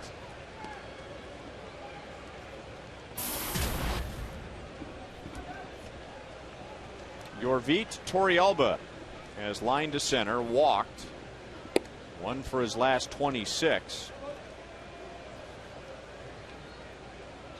His walk came leading off the 5th inning. Coach Haber has walked 2, and he has struck out 2. 1 ball, 2 strikes with David Murphy on deck, and then Craig Gentry. Tonight is a carsoup.com email the booth night, and here's Joel. Well, this from Lonnie in Kearney, Missouri, and it's for Frank, asking about the difference managing at the minor league level. Are you stressing the wins and competing every single night, or is it more about development and teaching? Well, Joel, it's really all about development and teaching down there. You have a lot of rules that the manager has to follow, and there's only a few times you actually really ever get to manage, and I think that you sort of follow that script a little bit, but you'd like to win at the same time as you're developing, because both of them serve their purpose. But each guy has his own developmental plan, and you try to follow that plan. Make sure that each player gets something in this developmental area on a daily basis. Ball 1 to David Murphy. He is 0 for 2. You just pray that you get a whole lot of talent.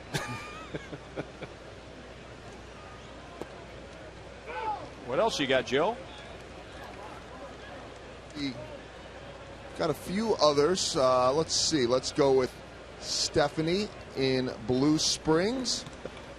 And she would like to know, it's actually another minor league related question, and it's asking when guys call up, when guys get called up, Frank, what is it like when you tell them that, or when they go up to another level? Well, most times they don't believe you at first, and I've called guys in, and for a manager, that's probably one of the best rewards you have as a manager in the minor leagues, is telling a player he's being promoted to the next level. And I remember being in AAA and got the call from General Manager Bill Gorman that I was going to the major leagues, and I hung up on him because I didn't believe him. And then he called back and said, "Hey, I'm really serious about this." And he said Freddie Patek pulled a muscle. He said, "If you don't believe me, get the paper and read the paper." And that's when I really believed that I was coming to the major leagues. So it's pretty exciting to get that call. Well, related to that, nice running fastball down and away, and that's a classic Luke Hochshaver sinker right there. Create that ground ball. I'm sorry, Joel, go ahead. No, I know we're getting into 2-out territory though, so I'm not so sure. Go ahead. It is a Fox Sports Kansas City trademark. Sometimes it works, sometimes it doesn't. Let's see about the first pitch here, because it would be a shame to start a story. Now he swung and he missed. No, speaking of getting called up, I had a chance to talk today with Danny Duffy, and I asked him how he found out, and he said that he actually found out they were in Colorado Springs that Everett Tiefert had been called up. So he congratulated him, said, I'm so happy for you, really excited, go get him in the big leagues. He took the bus back to the hotel. His girlfriend was in town, got a text message from pitching coach Doug Henry that said, you got to get back here, we have a team meeting. He got back, went into Mike Jerschley's office, got yelled at, and then told, actually, you're going back up. See, you got it in. Most of it. And Hochshaver got 3 ground ball outs.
Story, guys. So I tried to abbreviate it as quick as we could.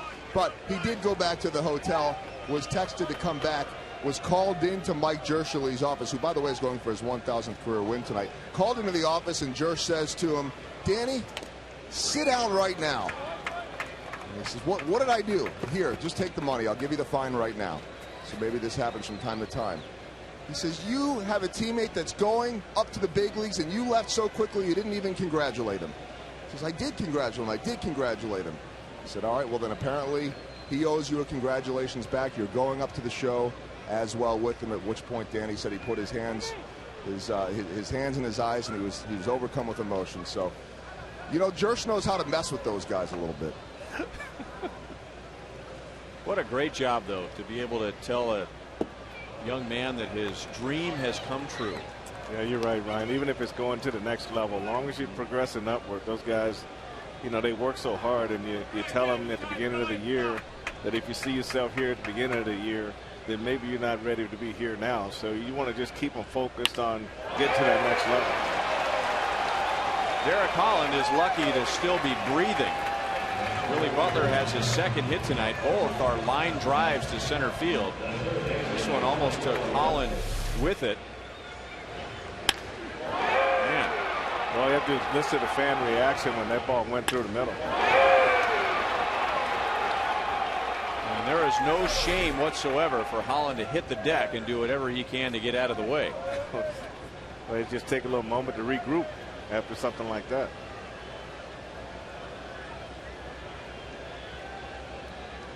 So leadoff man on for the second straight inning. And for just the third time tonight, Bedamit has hit the ball hard twice.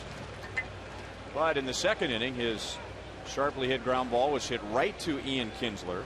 And in the fourth, his line drive to center field was hit right to Craig Gentry. We've seen a lot of that in the last week or so from the Royals. And again, hit well out at second, and the Rangers turn that into a double play.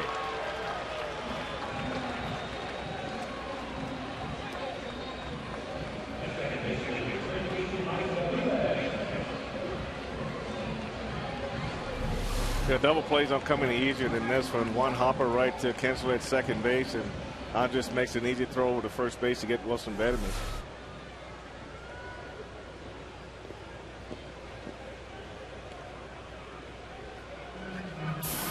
Mike Aviles has flied to left. He is lined to left, trying to put an end to an 0-for-11.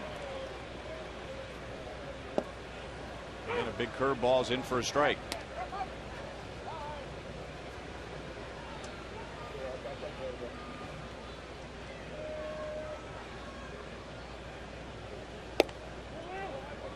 One and one.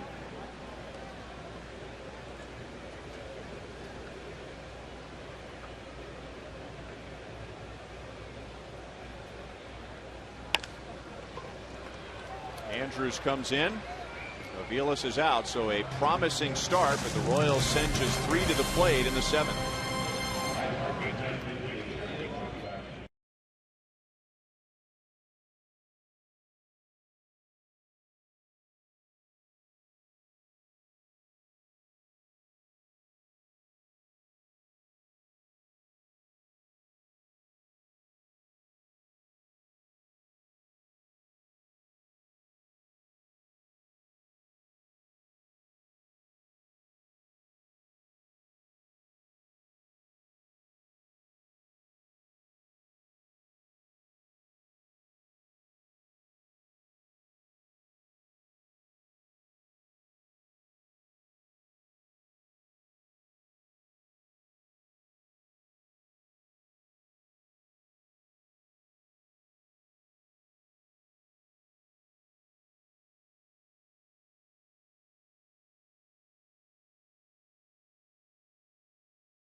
And he is tonight's Miller Lite Taste Greatness moment.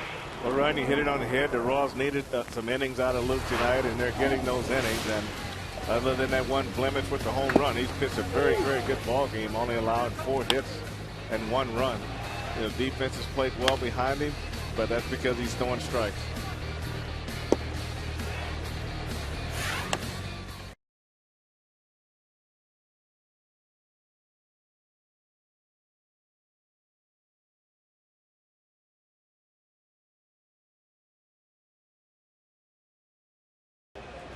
Well, fans, the next time you want to catch a Royals game, head to StubHub, where you'll find the seats you want and freedom to choose where you want to sit.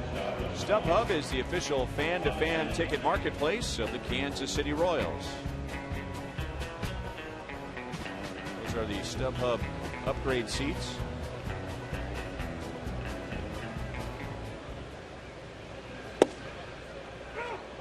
Andrews shows bunt, immediately looks down to third to see if that caught the attention of Wilson Bedamit. 6-game hitting streak for Andrews. He extended that last night with a pinch hit single in the 9th. He is 0 for 3 tonight.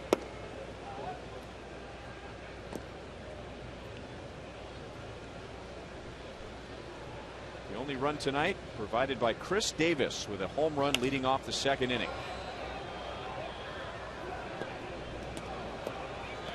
Rangers with only 4 hits, but they have the 1 run. The Royals have double the Rangers hit total. They have 8, but no runs.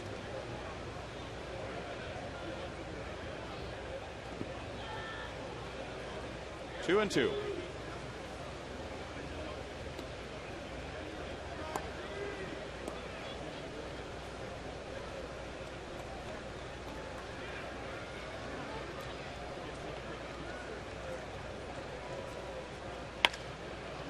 Up the middle. Escobar picks it off. Throw is off the bag. Hosmer knocks him into Arrowhead Stadium. 2 down. Canera will show us scores from around the American League. Minnesota ended a long losing streak against Oakland yesterday. Then they come out much more relaxed. They win 11-1. Seattle gives the Angels their 5th loss in a row. And New York beating up on Baltimore. Toronto beats Tampa Bay, so an opportunity for the Yankees to pick up a game. Boston has won 5 in a row. And Chicago is in front of Cleveland. Chicago's lead going into today in the Central was 5 games.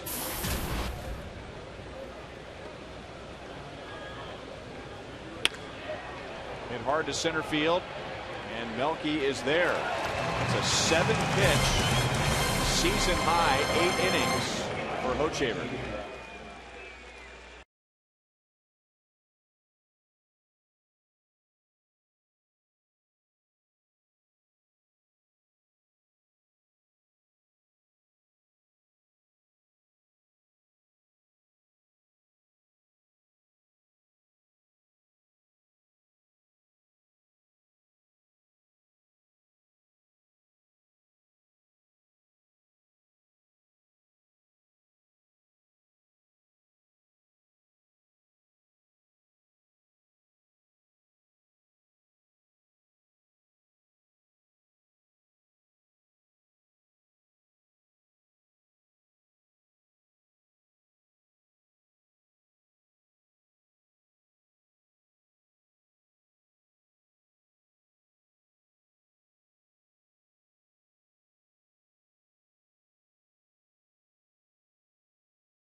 Boulevard Royals Live. Jeff Montgomery and I will be up at Rivals talking about the guy he just saw sitting in the dugout there. Luke Hochevar has been great tonight. We will discuss that, hear reaction from Ned Yost, analysis, and much more coming up after the game on Boulevard Royals Live. All right, thank you, Joel. And when Ned Yost was going through what he wanted to see from Luke Hochevar tonight, very first thing that he mentioned was pitching deep into the game. Well, he's given him that with a season-high 8 innings. There is nobody at the moment warming up in the Royals bullpen, so looks like Hochevar will have a shot to pitch all 9. On the other side, Derek Holland has gone 7. He has given up 8 hits and no runs. His pitch count is now at 95 with that strike to Matt Trainer. Trainer has struck out and flied out to left field. Now Cedes Escobar after him, and then Alex Gordon. Well, both pitchers, Ryan, at some point had to be challenged by their manager to go that little extra, and Luke has just gotten better and better in that area. He's given the Royals at least 6 innings in all but 1 start, and I think that's a good sign that he's getting deeper. His biggest problem has just been just knowing how to attack each team game by game, but he's been able to minimize the damage in each one of those starts. And you know, Derek Holland was challenged by his manager, and his performance today, he's given them that 1 more inning that they're asking for.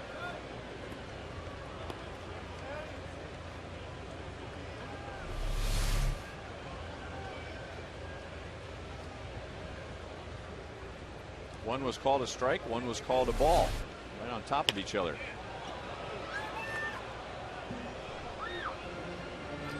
One ball, two strikes on Trainer. If you didn't hear about the Royals roster moves, Jeremy Jeffress and Gerard Dyson were sent to AAA. Greg Holland was called up from AAA. And Robinson Tejeda called back from the disabled list. And I bring that up because if Trainer gets on representing the tying run here in the bottom of the 8th inning, most likely he would be run for, but there is no Gerard Dyson option. Yeah, a lot of that stolen bases went to Omaha when Dyson left today.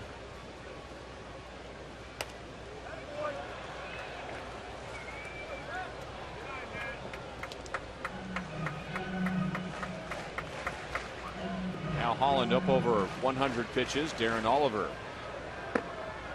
and Mark Lowe, they both appeared in last night's game. They're just starting to get loosened up.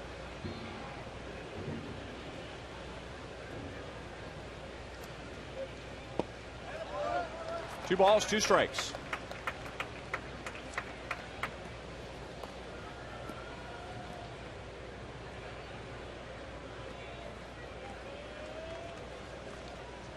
Holland's season high this year is 7 2/3 innings. He did that at Yankee Stadium on April the 16th. He has gone 7 or more innings in 3 of his 8 starts.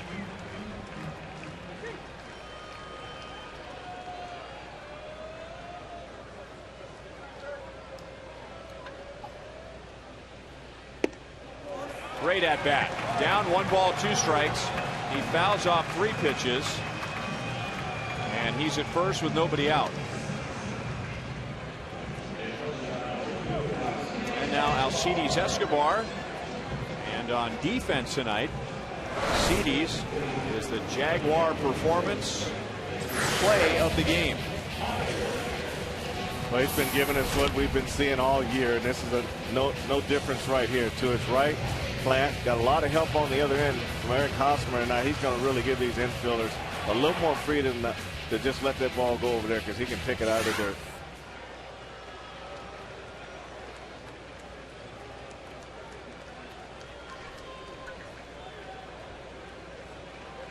So Mitch Meyer running for Trainer over at first. Escobar gets the bunt down. Force at second base. Mitch Moreland. And that wasn't a horrible bunt. That was just a good play on defense. And the Rangers get the force at second on a good runner, Mitch Meyer. Yeah, when you do that sacrifice, you don't want to hit it that hard. The first baseman's coming down the line, and they gave him, being a left-handed fielder, it gave him a clear target to second base. So you see he doesn't have to go down as far. Escobar bunted a little bit too hard, and Moreland was right on top of it. And you could see that Mitch maybe hesitated. I think he looked at the height of the ball in the air, and that little hesitation makes a big difference. So you want to bunt the ball right out in front of the plate. You don't want to get it down the line, because the corner guys, the first baseman is coming down the line once you square around. This is the 3rd straight inning that the Royals have had the leadoff man on. It is the 4th time they have had the leadoff man on. In the first, it was Alex Gordon getting on, but he was caught stealing. In the 6th inning, Melky Cabrera got on with a base hit. He was caught stealing. Billy Butler led off last inning with a base hit. He was part of a double play.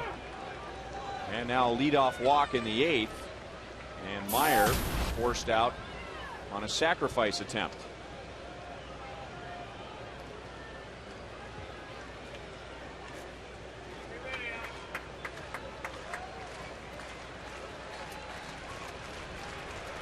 So all those base runners, 8 hits, 1 walk, and there has been an error committed by the Rangers, so that's 10 base runners, and only 1 has reached second base.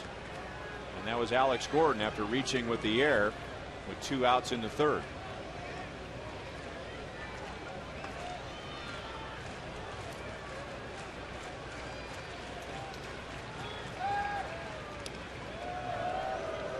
It was not ruled a pickoff, but Melky Cabrera in the 6th inning was at first, and He took off for second base. Holland went to first, and Cabrera caught stealing.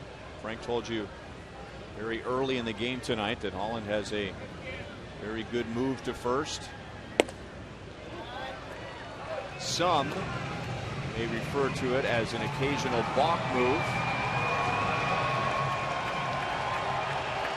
Yeah, I think if you got a balk move and you can get away with it, you ought to use it a lot. The first time they called a balk on him on that great move, 2 years went by before he used it again. So he just broke it out again this year.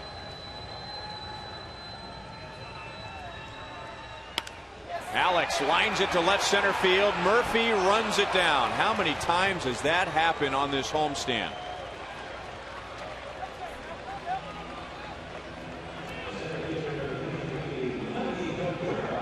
No, Alex has really swung the bat well tonight. He hasn't had a lot to show for it, but he's hit the ball on the screws.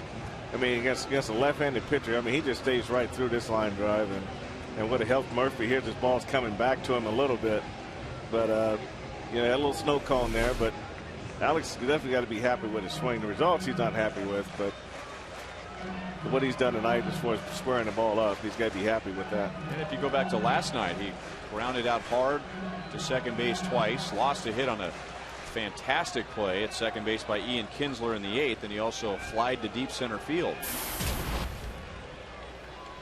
Melky Cabrera has 2 singles.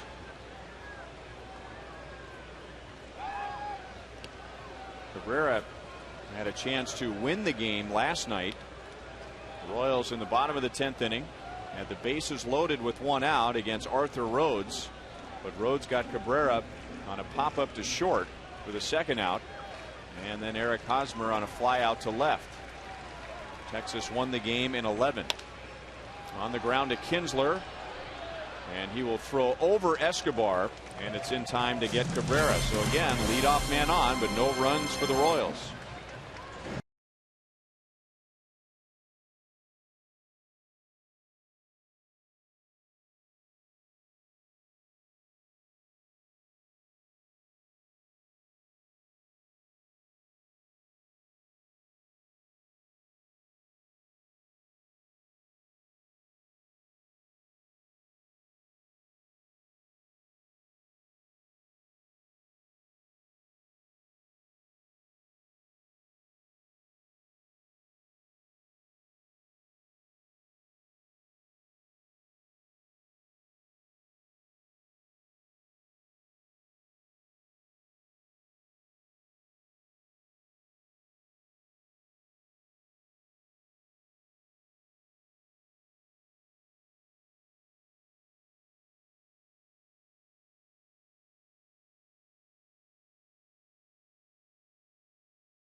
Davis, he's responsible for tonight's Chevrolet play of the game. Well, just one swing of the bat down the middle of the plate, and this is only blemish right now on Luke Hochevar's night.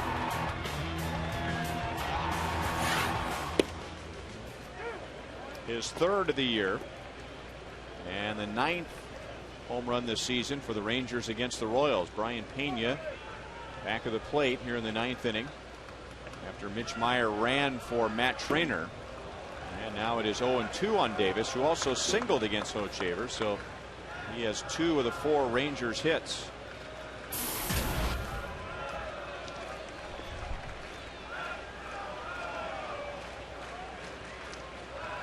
Hochevar going for the Royals' 3rd complete game this year.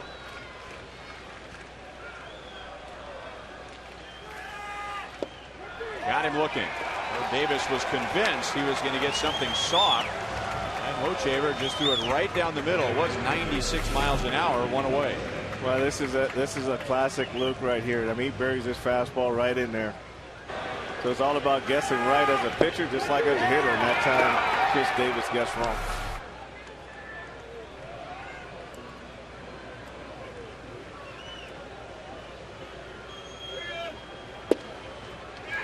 And a strike on Adrian Beltre. 1 for 3 with a double.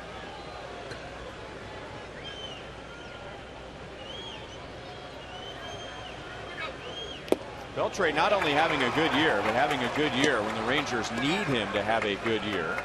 With Josh Hamilton and Nelson Cruz on the disabled list. Big chunk of the middle of their batting order, and the Rangers, thanks in part to Beltre's bat, are in first place. He is tied for the league lead in RBIs.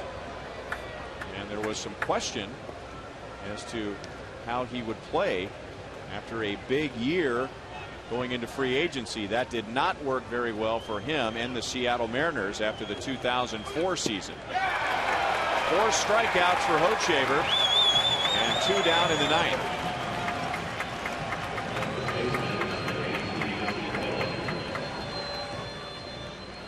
MLB.com's @BAT11 app for Android, BlackBerry, and Samsung Galaxy tab is live baseball. Follow the Royals wherever you are with game day pitch-by-pitch tracking. Plus, get in-game box scores and stats, breaking news, and searchable video highlights.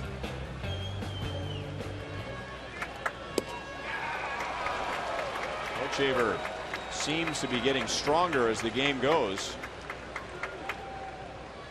2 strikeouts in his first 8 innings, and now back-to-back strikeouts here in the 9th inning. Moreland 0 for 3, 2 flyouts and a pop-up. Well, you can tell that Luke he's feeling it this inning, Ryan. This is on the top end of the strike zone, and he's mixing well, but he's pitching so much more aggressively this inning. Diving play Escobar, but it's in and out of his glove. And Moreland will have an infield single.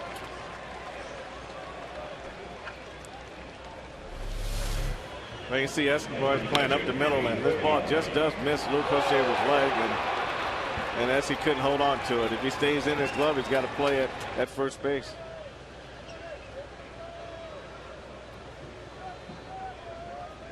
Just didn't quite get it in there. We can tell he's used to making those plays, and he's very disappointed he wasn't able to get Luke Hochevar out of this inning. And that's lined into center field. Yorvit Torrealba had been 1 for his last 27. And now Hochevar and 110 pitches. And Ned Yost may say that's enough. Just like Derek Holland, how did Luke Hochevar avoid that line drive? Yeah, it's a great night for him. I mean, you got to definitely give him a standing ovation coming off after a performance like this, because the bullpen and the club definitely needed what he gave them tonight.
Greg Holland, 15 games for the Royals last year, 0-1. His ERA was 6.75. He had a very good spring training, kind of seen as a long shot out of camp, but hung in there till the very end. Ended up going to AAA Omaha. 13 games and an ERA just a shade over 2 for the Storm Chasers. 1 ball, 1 strike on David Murphy. When Holland got to the big leagues last year, he became the first official Dayton Moore draftee to make it to the big leagues. Dayton's first draft was 2007. Holland taken in the 10th round that year. 1 ball, 2 strikes. That's a really nice pitch here. Just right in there. Slider right there down the middle there. Good pitch. He's got a good overhand curveball.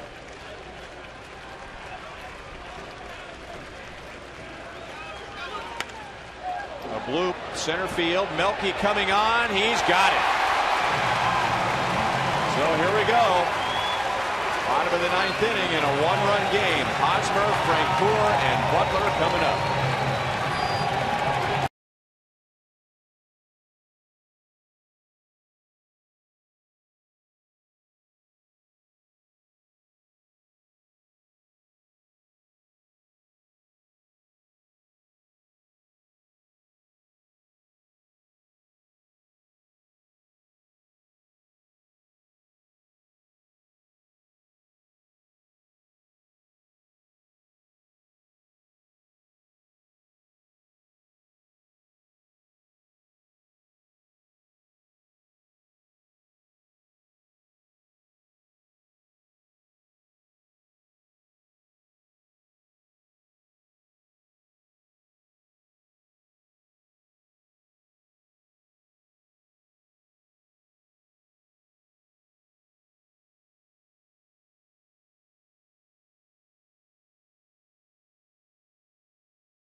In a season high 8 innings. Now he's trying to make it 9 and beat the Royals 1-0.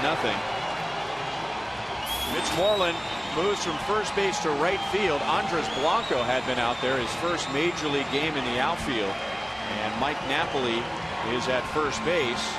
Eric Hosmer will lead off with the Royals down by 1 into the bottom of the 9th inning. He came to the plate last night in the same situation. Same situation. The Royals are hoping to get that tonight, but a heroic home run right there by Eric Hosmer last night.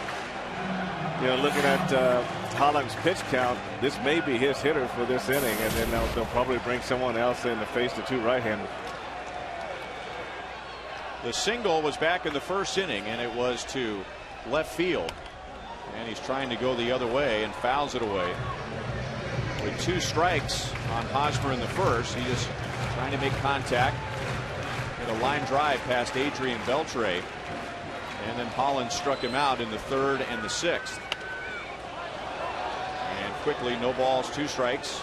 Holland has walked 1, and he has struck out 5. The Royals have had the leadoff man on in each of the last 3 innings. In the 6th, the runner was caught stealing. In the 7th, part of a double play, and in the 8th, forced out on a bunt attempt. Lined into center field. Torrealba wanted that pitch higher than it was, and Hosmer jumped all over it.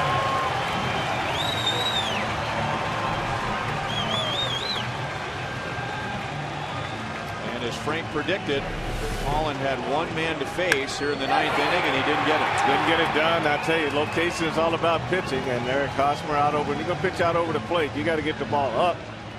And that was right into his wheelhouse right there. Just a solid line drive right back through the middle. And you can see right there, Ryan, his lower half sometimes open up a little early, but his hands, his upper body just stays back. Chevy called to the bullpen. Neftali Feliz, after blowing his first save last night, comes on in the ninth.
One-run game and gets a hit. He tied the game with a home run against Neftali Feliz last night. Feliz did not face Hosmer tonight. Hosmer with a base hit against starter Derek Holland, who goes 8 innings plus 1 batter, and now Feliz trying to finish off the inning with Francoeur and Butler to follow, 2 right-hand hitters, and then the switch hitter Wilson Bettemy.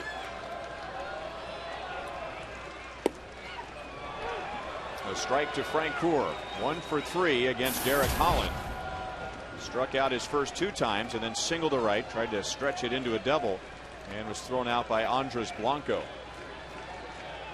Yeah, Feliz last night got those 2 pickoffs, so Eric Hosmer's got to be aware at first base. No balls, 2 strikes. I have to mention, when Blanco in his first major league chance threw a runner out at second base, major league chance in the outfield, that is, it reminded me of his big league debut in 04. We were at the Metrodome, and in his first big league chance as a shortstop, he threw it into the dugout. A little more relaxed this time around. It is 1-2 on Francoeur. Yeah, I think he was playing for me in 04 in Wichita, and you're right, he would go a mile a minute, and that arm would take off on him sometime.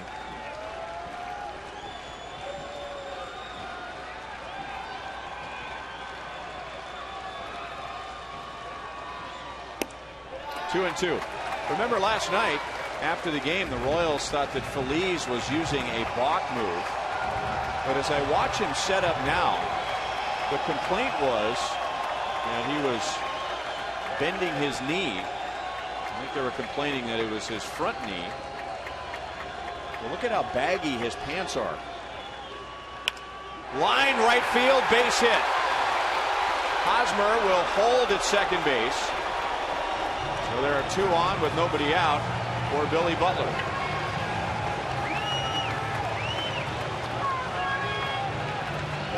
Oh, this is just flat out good hitting right here. Feliz leaves the fastball up out over the plate, and Francoeur doesn't try to pull this pitch. He just goes right to right field with it, right through that hole over there.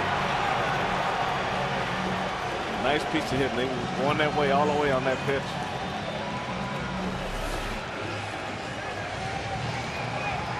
Just to finish the point on Feliz, the pants are baggy and they're flapping in the wind. So I'm not saying he didn't balk, but it's difficult for the first base umpire to see the knee break because the pants aren't tight. I agree. Or it could be just movement that the runners thought that they saw when it was just those baggy pants moving around in the wind.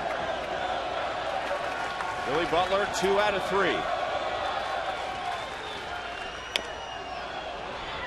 Foul ball off to the third base side. Naftali Feliz had been 8 for 8 in save situations before blowing the save last night.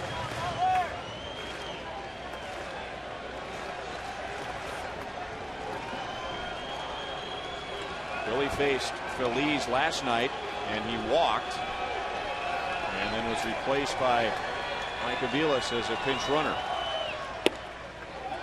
1-1. Overall, Billy 1 out of 3 against the Rangers closer. You know, other than getting a base hit here for Billy, you'd like to see him drive one of those balls into right center field right now and get Hosmer over to third, and maybe Frank Cook could go back and tag and get down to second base. 2-1.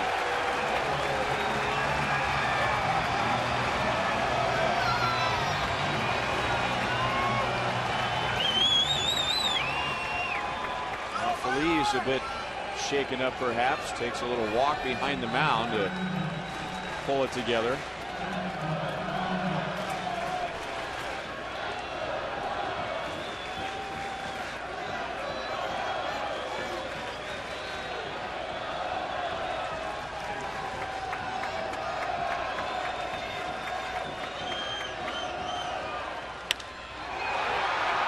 Center field. Billy slams his bat in frustration. Hosmer tags and holds, so no further advance on the fly ball to center field. I think Billy got the pitch that he wanted, he just didn't square it up. Well, you're right, and that's what you want to do. You want to try to drive it in the right field. You want to get it deep enough. It's almost like you're still trying to get that runner over from second, and that's frustrating right there. So you almost got to treat it like a man on second, nobody out. You want to hit to the right side and try to get him over to third base.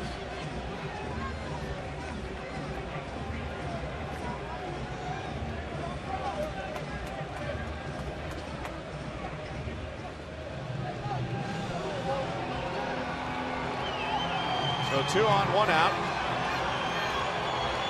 And now Feliz will pitch to Wilson Betemit. Betemit struck out against Feliz last night. That makes him 0 for 3 with 2 strikeouts.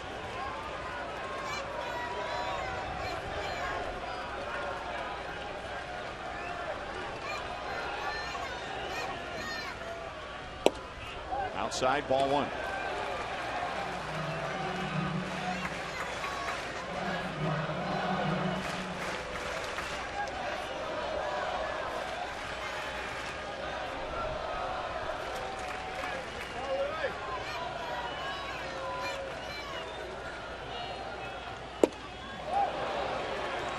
And 1, 96 miles an hour and up.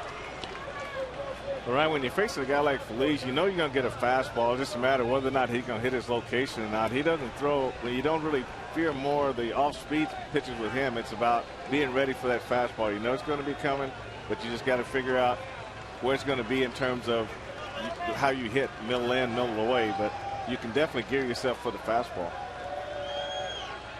Torrealba emphasizing before that pitch was thrown that he wanted it down. It's not quite where the target was, but 98 miles an hour. Yeah, he definitely wants it down. Wow, he missed by a lot, but a very effective pitch inside. You know, sometimes you do a pitch like that and it'll tell you something, but I don't know about the fastball command and being able to back that pitch up back to back. Now they want the pitch inside. He jumps out to the outside part of the plate and he misses down and in. Here's the difference between a pitcher who has the velocity, the stuff as we say, and he can get by most of the time without hitting the spot, where a guy who throws in the upper 80s to around 90 can't get away with missing the target that badly. You're right.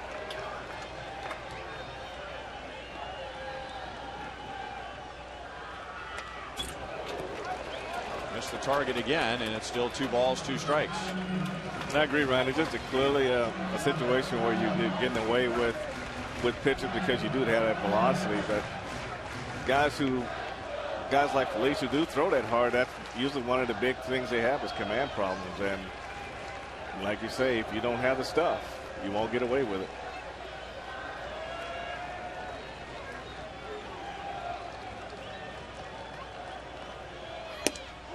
Three balls, two strikes. So to go back to last night when he pitched against Eric Hosmer, that pitch was supposed to have been away, and he got it to the inner half of the plate, and he paid for it. Ron Washington sweating it out on the Rangers bench.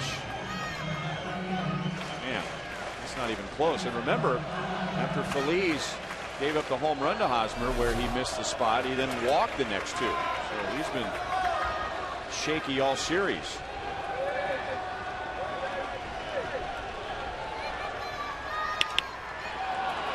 Pitch was up, and it is popped up. Infield fly rule, so Betemit is out.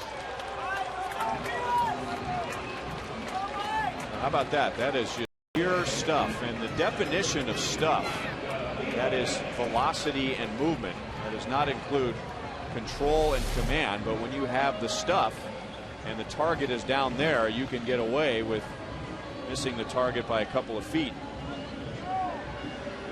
Wow.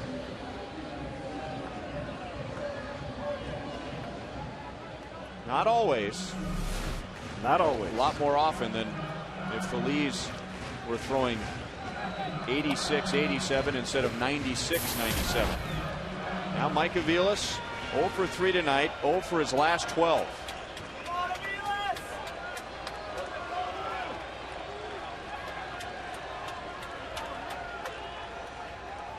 Aviles 1 for 3 in the past against Feliz, and he works him down and away, ball one.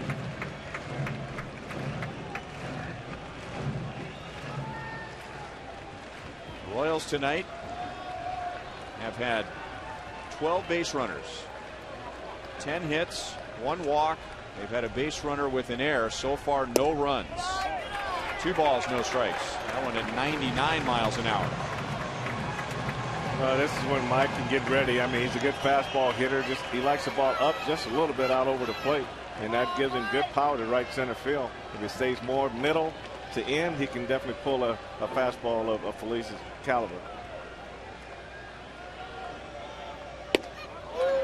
Pitch was away, swung on and missed, and the defense plays him away. So they're thinking, like Frank was telling you, everyone pulled over towards right. So they're trying to take right field, right center field away from Aviles. Big gap in left center. They're trying to stay away. They're trying to get him to reach a little bit. Like that ball on the outside corner right there. He can't do anything with that pitch if he can keep it right where that last pitch was.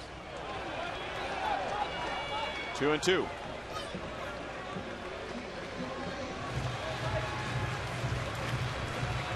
According to Fox Tracks, Feliz hasn't thrown a strike yet to Aviles.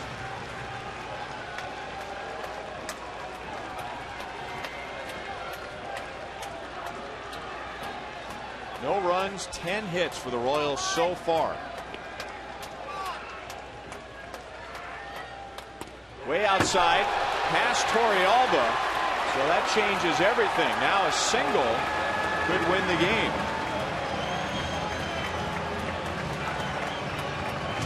And that got Torrealba's glove, but it missed the target so badly that that's got to be a wild pitch. Well, I would think so. And Torrealba, he's doing everything he can behind that plate to distract the hitters, and I mean he just had no way of catching up with this pitch out.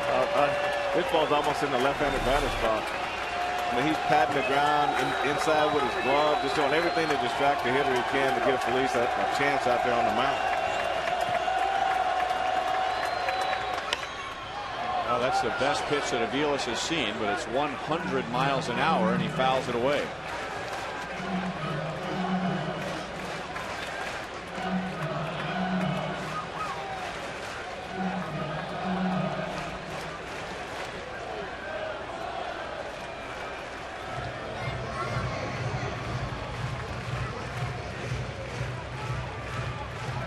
A situation like this is really hard on the defense too. They know now they've got to make a play. They don't have any room to not make a play right here.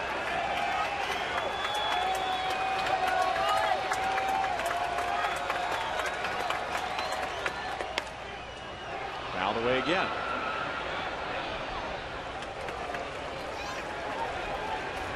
Nice effort by the ball boy. Getting out of the way. Moreland was closing in on him.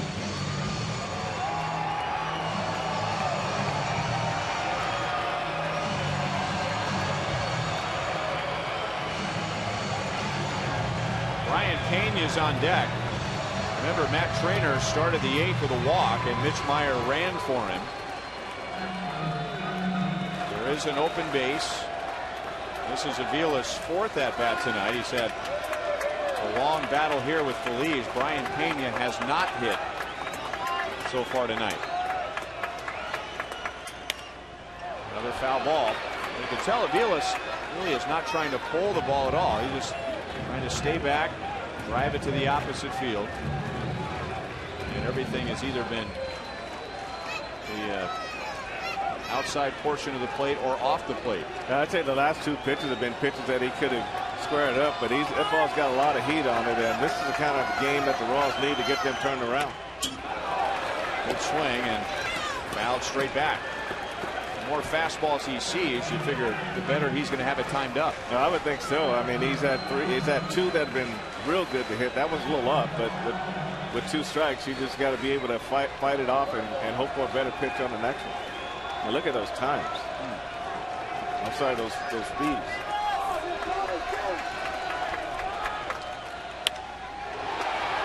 Line towards right, slicing and out of play.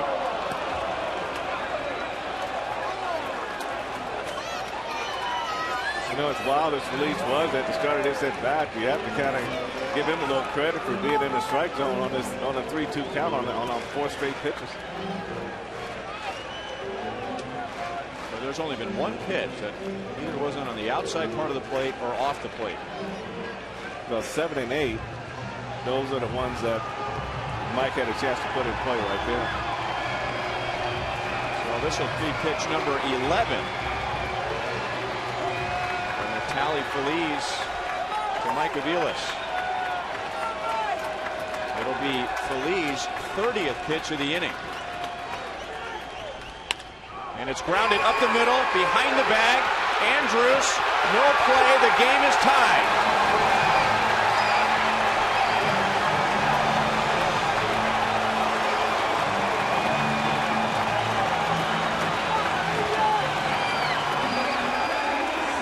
Avilas has 1 hit all homestand.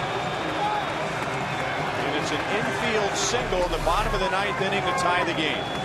Well, this is not an easy pitch to hit right there. He went down and got it and put it in a good spot on the field, and Andres was looking to see if he could pick up Francoeur going around 3rd.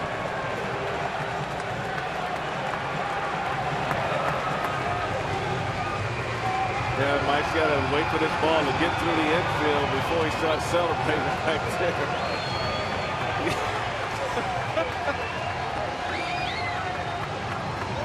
Yeah, that's tough on a starting pitcher. I mean, man, he pitches hard out tonight.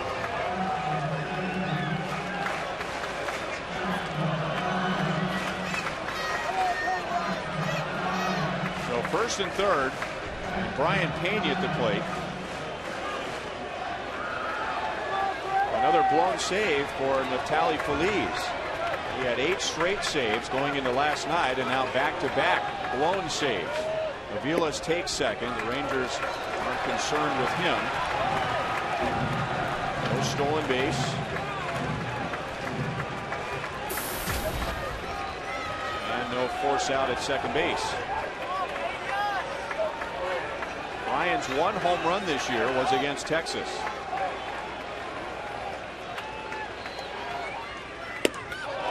2-0.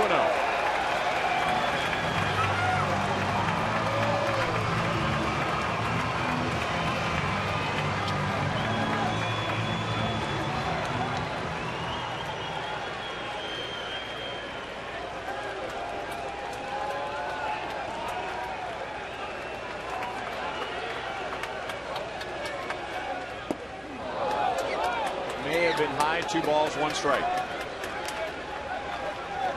Yeah, Brian's trying to be aggressive, and he knows he's going to get a fastball, and he doesn't want to be late on it, but that was a little too high.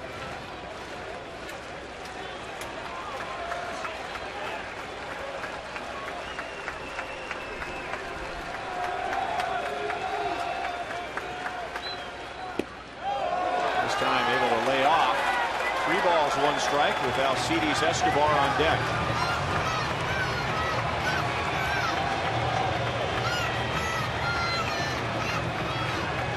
12,355 at Kauffman Stadium tonight. The Royals on a tough homestand against two first-place teams. So far, they are 0-3, and they've lost 5 in a row going back to the last road trip. And now it's going to come down to Feliz and Escobar.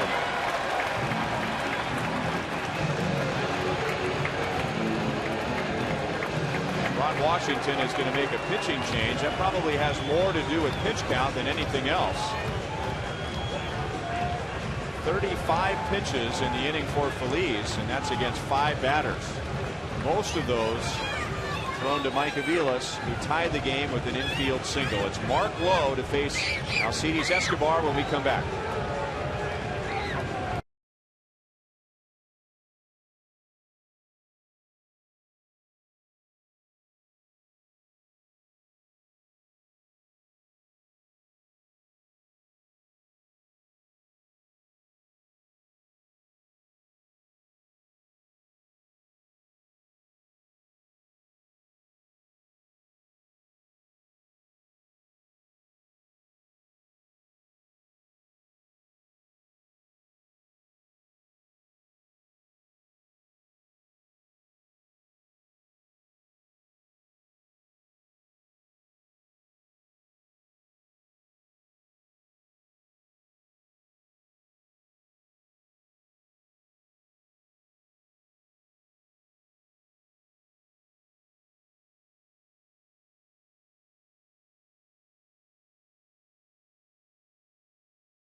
Back blown saves for him. Here's the Royals' 9th inning. Eric Hosmer against starter Derek Holland singled.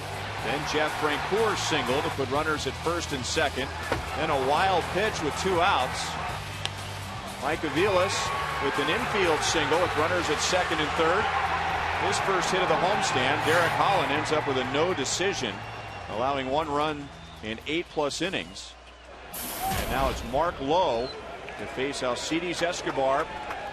Bases loaded, 2 down. The game ended last night with Mark Lowe on the mound and Escobar on deck. So he faces Mark Lowe for the first time. And the Rangers are bringing the heat in this 9th inning. We showed you all the radar gun readings for Feliz, anywhere from 98 to 100, and now Lowe pumps it in there at 96.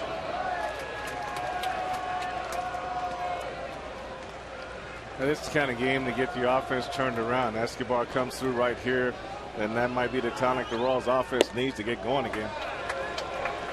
98 miles an hour, 1 ball, 1 strike. Mark Lowe has 2 wild pitches this year. Bring that up with Francoeur, the potential winning run at third base.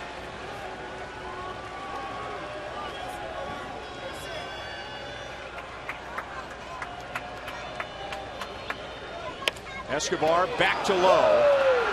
He runs almost all the way to first, and we will go to the 10th inning. Second night in a row the Royals tie it in the bottom of the 9th.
Jack Link's beef jerky all season long. Jack Link's beef jerky, feed your wild side. And it's been a wild 2011 for the Royals. This is game number 43, and it's the 9th extra inning game. The Royals are all even at 4-4 after losing last night in 11, 5-4. Eric Hosmer started the rally in the bottom of the 9th. Mike Avila's infield single got him home, and the Royals hang a blown save on Neftali Feliz in back-to-back games. Greg Holland just called up from AAA. Will stay on for the 10th inning. He got the final out of the 9th. Two great performances tonight from both starting pitchers. Derek Holland, 1 run, 8 hits in 8 innings.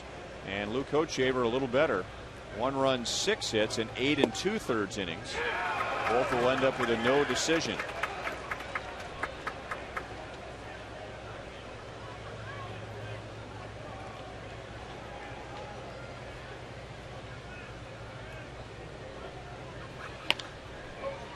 Grounded to Escobar. Off balance throw is low, and a great swipe by Hosmer for the out.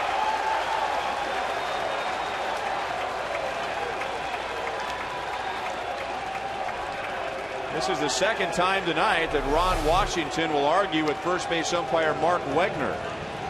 Well, he's going to argue that Hosmer had no contact with the base after this play. His guy didn't get it, and he doesn't want the Royals to get this play either. But you just see how smooth he is, how soft he is, picking those balls out of the dirt.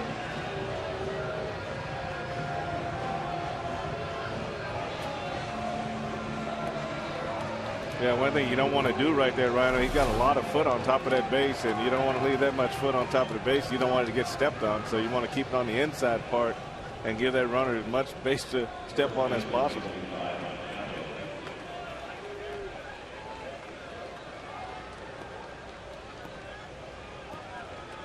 And now Mike Napoli will bat for the first time. I would assume that this is the first time in Mike Napoli's life he's been in the number 1 spot in the lineup. He came on defensively in the bottom of the 9th. He went to first base, and Mitch Moreland, who was at first, went out to right.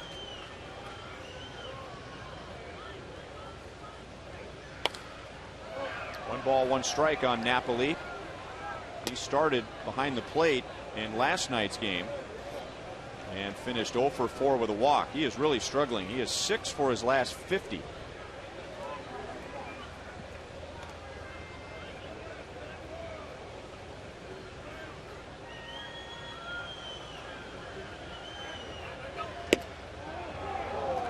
Just outside, 2 balls, 1 strike.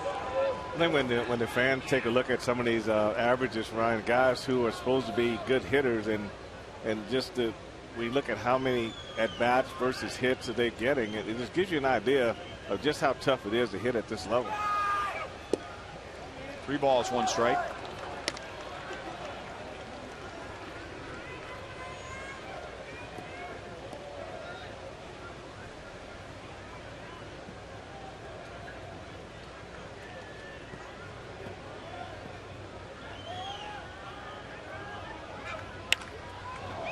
Very high to right field. Very playable for Jeff Francoeur. 2 outs. So Holland is phase 3 and retired 3. Was called up from AAA Omaha earlier today. Robinson Tejeda coming off the disabled list. So the bullpen getting 2 fresh arms. Rod Dyson and Jeremy Jeffress going to join the Omaha Storm Chasers. Elvis Andrus 0 for 4 tonight. He had hit in 6 straight games before tonight. And a knee buckling curveball for strike 1.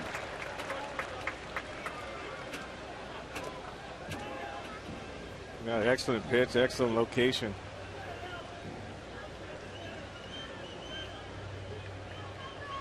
Andrews a good bunter. That was nowhere near the strike zone, and the count is 0-2. Well, you can see where Holland's made some adjustments. You know, when he was here in spring training, he pitched okay in spring training, but last year he was here, it was a lot of high fastballs. And now he's driving the fastballs down to the bottom of the zone, and his curveball's a lot harder, a lot more control. That one he threw for the strike, but from before he just threw to get it over. So it's nice pitch. Curve is pulled to Bedamit. Holland gets the job done in the top of the 10th. Coming up in the bottom half, Alex Gordon, Melky Cabrera, and Eric Hosmer, who scored the tying run in the 9th.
Oliver appears in the second straight game of this series, and last night coming on in relief of Alexio Gondo in the 8th.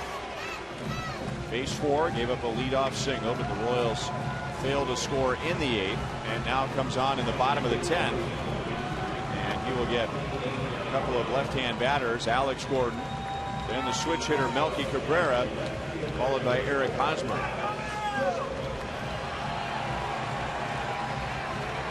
Royals trying to end a 5-game losing streak and trying to prevent matching their season high losing streak, which is 6, and that started in Texas a couple of road trips ago. Lost 3 to the Rangers and then 3 to the Indians.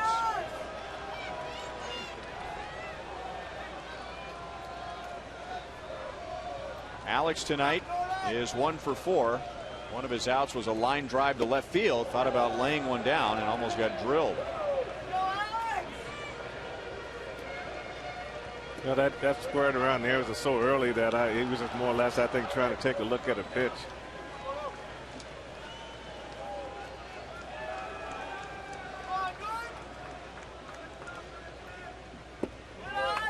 Two balls, no strikes. Alex 1 out of 6 all time against Aaron Oliver. That one hit was a home run. Last night he faced Oliver and was the victim of one of the best defensive plays of the game. Ian Kinsler diving on the grass in the outfield and throwing him out, and now the count is 3-0.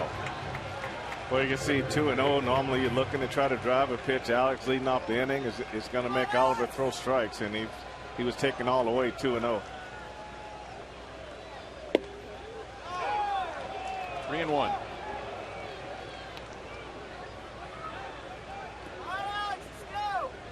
In the first 8 innings, the Royals had 1 runner reach second base.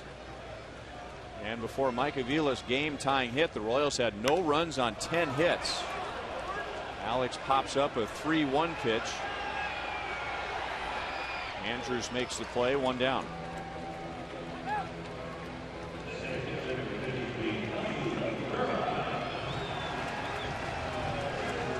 Aaron Oliver, born here in Kansas City. His father Bob played for the Royals, an original Royal, but Darren grew up in California.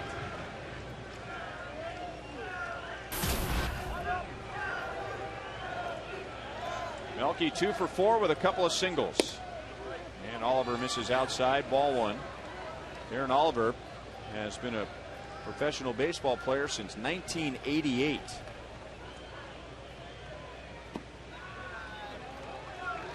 Got to the big leagues with the Rangers back in '93.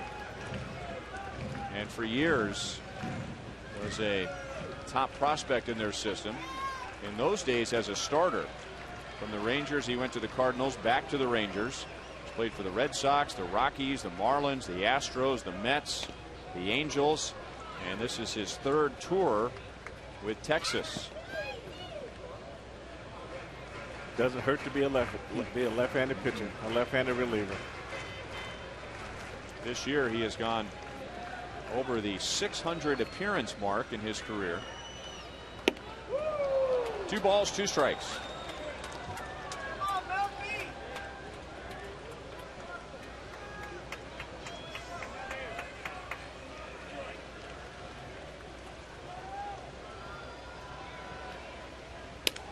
Broken bat, and it floats into left field. It barely reached the grass. Melky almost halfway to second base before he slams on the brakes. And the Royals have the winning run at first base. You know, it was almost like he just pushed this ball out into left field. He got so far in on the bat, you can see right there, just well up by the hands, and this ball just floated out in the left field, and he just running all the way. As soon as this ball is hit, makes a good turnaround first.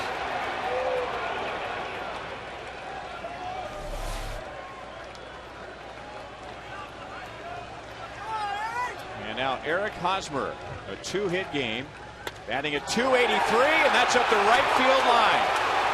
Melky will get to third base. Hosmer holds with a single, and now the winning run is 90 feet away. How about Eric Hosmer the last 2 nights?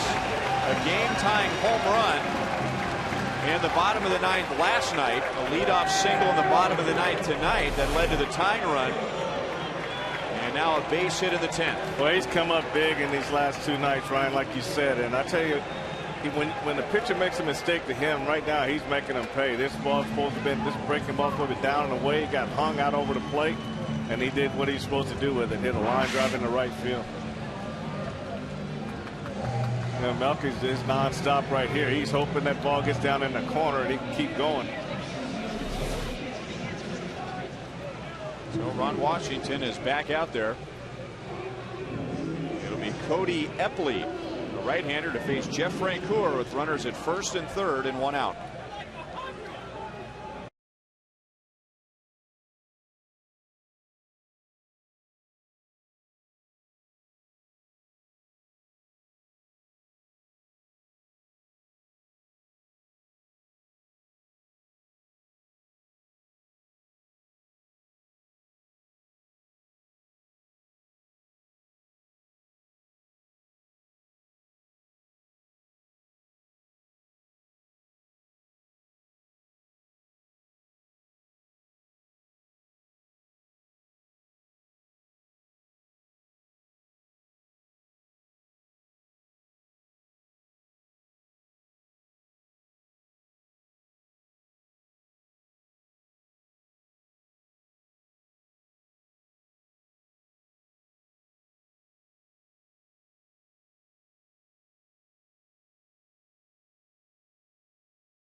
'40-year-old Darren Oliver, when he doesn't get the job done.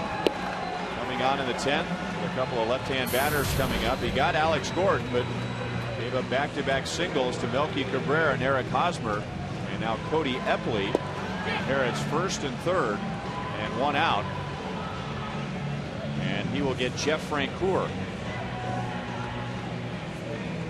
Well, Epley, Ryan, 9 innings pitched. He's given up 10 hits and 8 earned runs in those in those 9 innings. So maybe bode well for Jeff Francoeur in this at bat. One of those hits was against Jeff Francoeur when the Royals were in Texas last month. Francoeur faced Eppley once and doubled. He had just been called up from the minor leagues.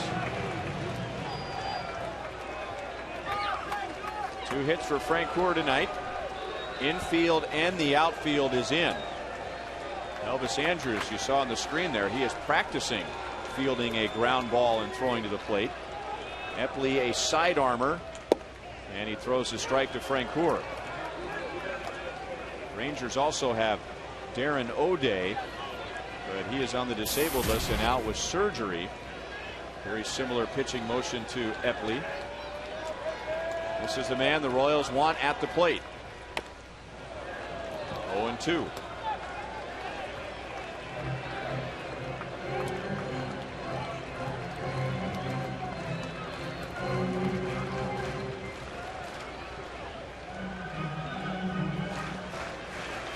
That's one of those situations where Eppley wants to keep the sinker down. He wants to keep the ball where that last pitch was and try to get a ground ball, and hopefully at one of the infielders.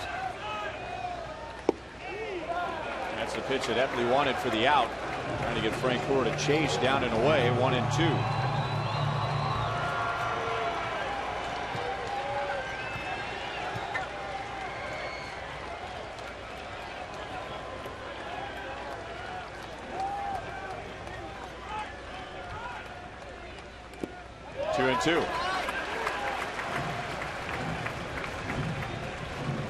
When this series began, the Rangers, for the most part, satisfied with their starter, satisfied with their closer, but the rest of the bullpen was shaky.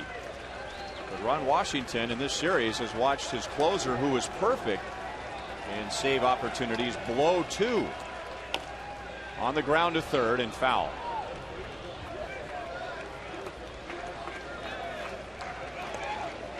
The Rangers ended up winning last night. The Royals tied it in the 9th.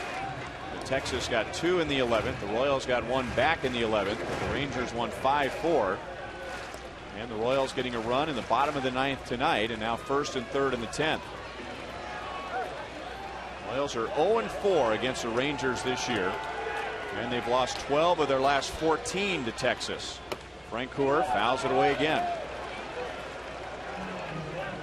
That was really a tough pitch to get the bat on right there. That ball's almost on the ground, and Francoeur has that kind of swing. Got to go down. He can get down under and kind of scoop those balls out like that, but most hitters wouldn't even put a bat on that pitch yet. Minnesota has beaten Oakland, so no matter what happens to the Rangers tonight, they will leave Kansas City in first place. They would like to leave with a 2-game lead. Fouled away. Francoeur spoiling every pitch that Eppley throws up there, and he's made him chase pitches down, up, away, you name it. Yeah, anything close, he's going after. He doesn't want to leave this in the hand of the umpire. He just wants to go out and try to put this ball in play. He had a nice pitch to hit right there. He was trying to take it to right field, which is what you really want to do against a guy that throws that sinker from down under. Not where that pitch was supposed to be, and it's fouled off of Francoeur's foot.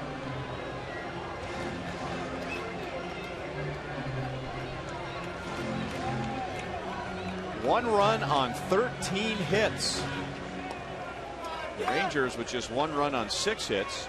Chris Davis homered leading off the 2nd inning, and then nobody scored until Mike Aviles with a 2-out infield single in the 9th to get Eric Hosmer to the plate.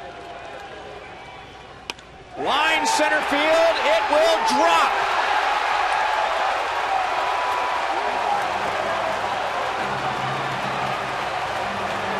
The celebration and the beatdown begins. The Royals get 1 in the 9th, another in the 10th, and they end a 5-game losing streak.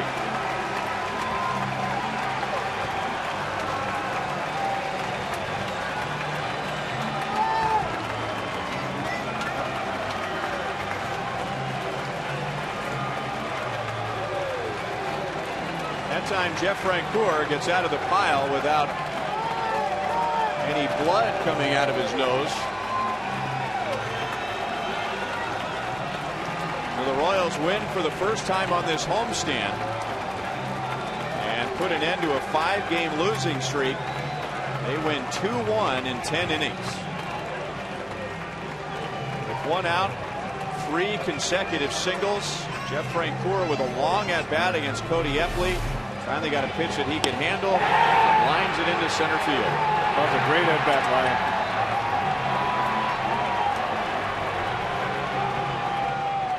Royals win it 2-1. Let's go down to the field, and here's Joel. All right, and Mike Aviles' hand right in front of my face. Jeff Francoeur is going to come over in a second. Mike Aviles is here right now. I assume that you guys, well, there's no blood this time, so you didn't beat him too bad. No, he covered his face pretty good, but we were trying. The mob just made its way to you past first base. Did you go into the cover up there? Yeah, absolutely. They were trying to grab my hair, but, that was a huge win for us. And, what can you say about Mike? He's facing one of the best closers in the game. Rookie of the year last year, fouls off 4 or 5 and gets the tie ball game. And then, we're able to get it there in the 10th. All right, well, let's talk about that, Mike, because slumps are a part of the game. That's a pretty nice way to break out of one on an 11-pitch at bat where you're able to leg out the infield hit. Yeah, definitely. I'm just trying to look for a ball that I can, get on base with. I mean, Felice is a very good closer, and it's fortunate I got the better end today. I mean, to hang in there, too, just talk about that approach because you're fouling ball after ball. It didn't look like you had a whole lot to choose from either. No, I was just Mike gets a little bit, too. Welcome back from the disabled list. That's Robinson Tejeda, and he's going to rub it now on Mike Aviles. All right. that works. You all right now, guys? Yeah. Mike has some in the ear. We'll let Frenchie. That's so cute they're sharing a towel. All right, well, back in the win column finally, too. I mean, to be able to celebrate as you guys have often at home. Talk about that. Yeah, that's definitely the best part. I mean, bottom line, the whole point of this game is to win the game, and Frenchie came through in the clutch, so worked out well. We'll let you go and clean off the right side of your face and your ear. Mike, nice job tonight. Jeff Francoeur. Well, these walk-offs, the 7th of the year, could it have come at a better time? It was huge for us. We've been battling. We've been scuffling, haven't been able to score runs. Hoach came out and threw what we needed tonight, save our pen, and, it's a huge win, and we'll get ready for the Cardinals this weekend and try to take care of business here. Yes, the Kansas City fans like to hear that for the I-70 series. How do you keep the spirits up, too? I mean, on the verge of a potential 6-game losing streak, yet I still see the smiles in there. You're still battling. The offense was struggling. How did you do it? Well, I'll tell you what, we've said all year long through the good times and bad times, we got to come out, play hard every night. It was awesome having the fans stick around and get us through it in the 9th inning there, and then able to hold in the 10th. It's a lot of fun. All right, final thing for you, too. You've seen this rookie bullpen all year long. Yeah. You mentioned Hoach, what a great job he did tonight to preserve the bullpen, and then Greg Holland comes up today, and how big was he? Guys are coming up from AAA in the bullpen and just shoving every day, and for us that's huge. With our starting pitching, they can get us through 6 or 7 the way our bullpen's pitching. We feel we're going to win a lot of ball games. Nice to see you with shaving cream and no blood this time. Congratulations on the walk-up. Thanks, man. All right, that is Jeff Francoeur. The fans love him, and why not as he pumps the fist back to them. Ryan and Frank, let's go up to you. All right, thanks, Joel. So 1 run in the 9th, 1 in the 10th to win it. And Greg Holland, just called up from AAA, gets his first Major League victory. Royals win it in 10. We'll be right back.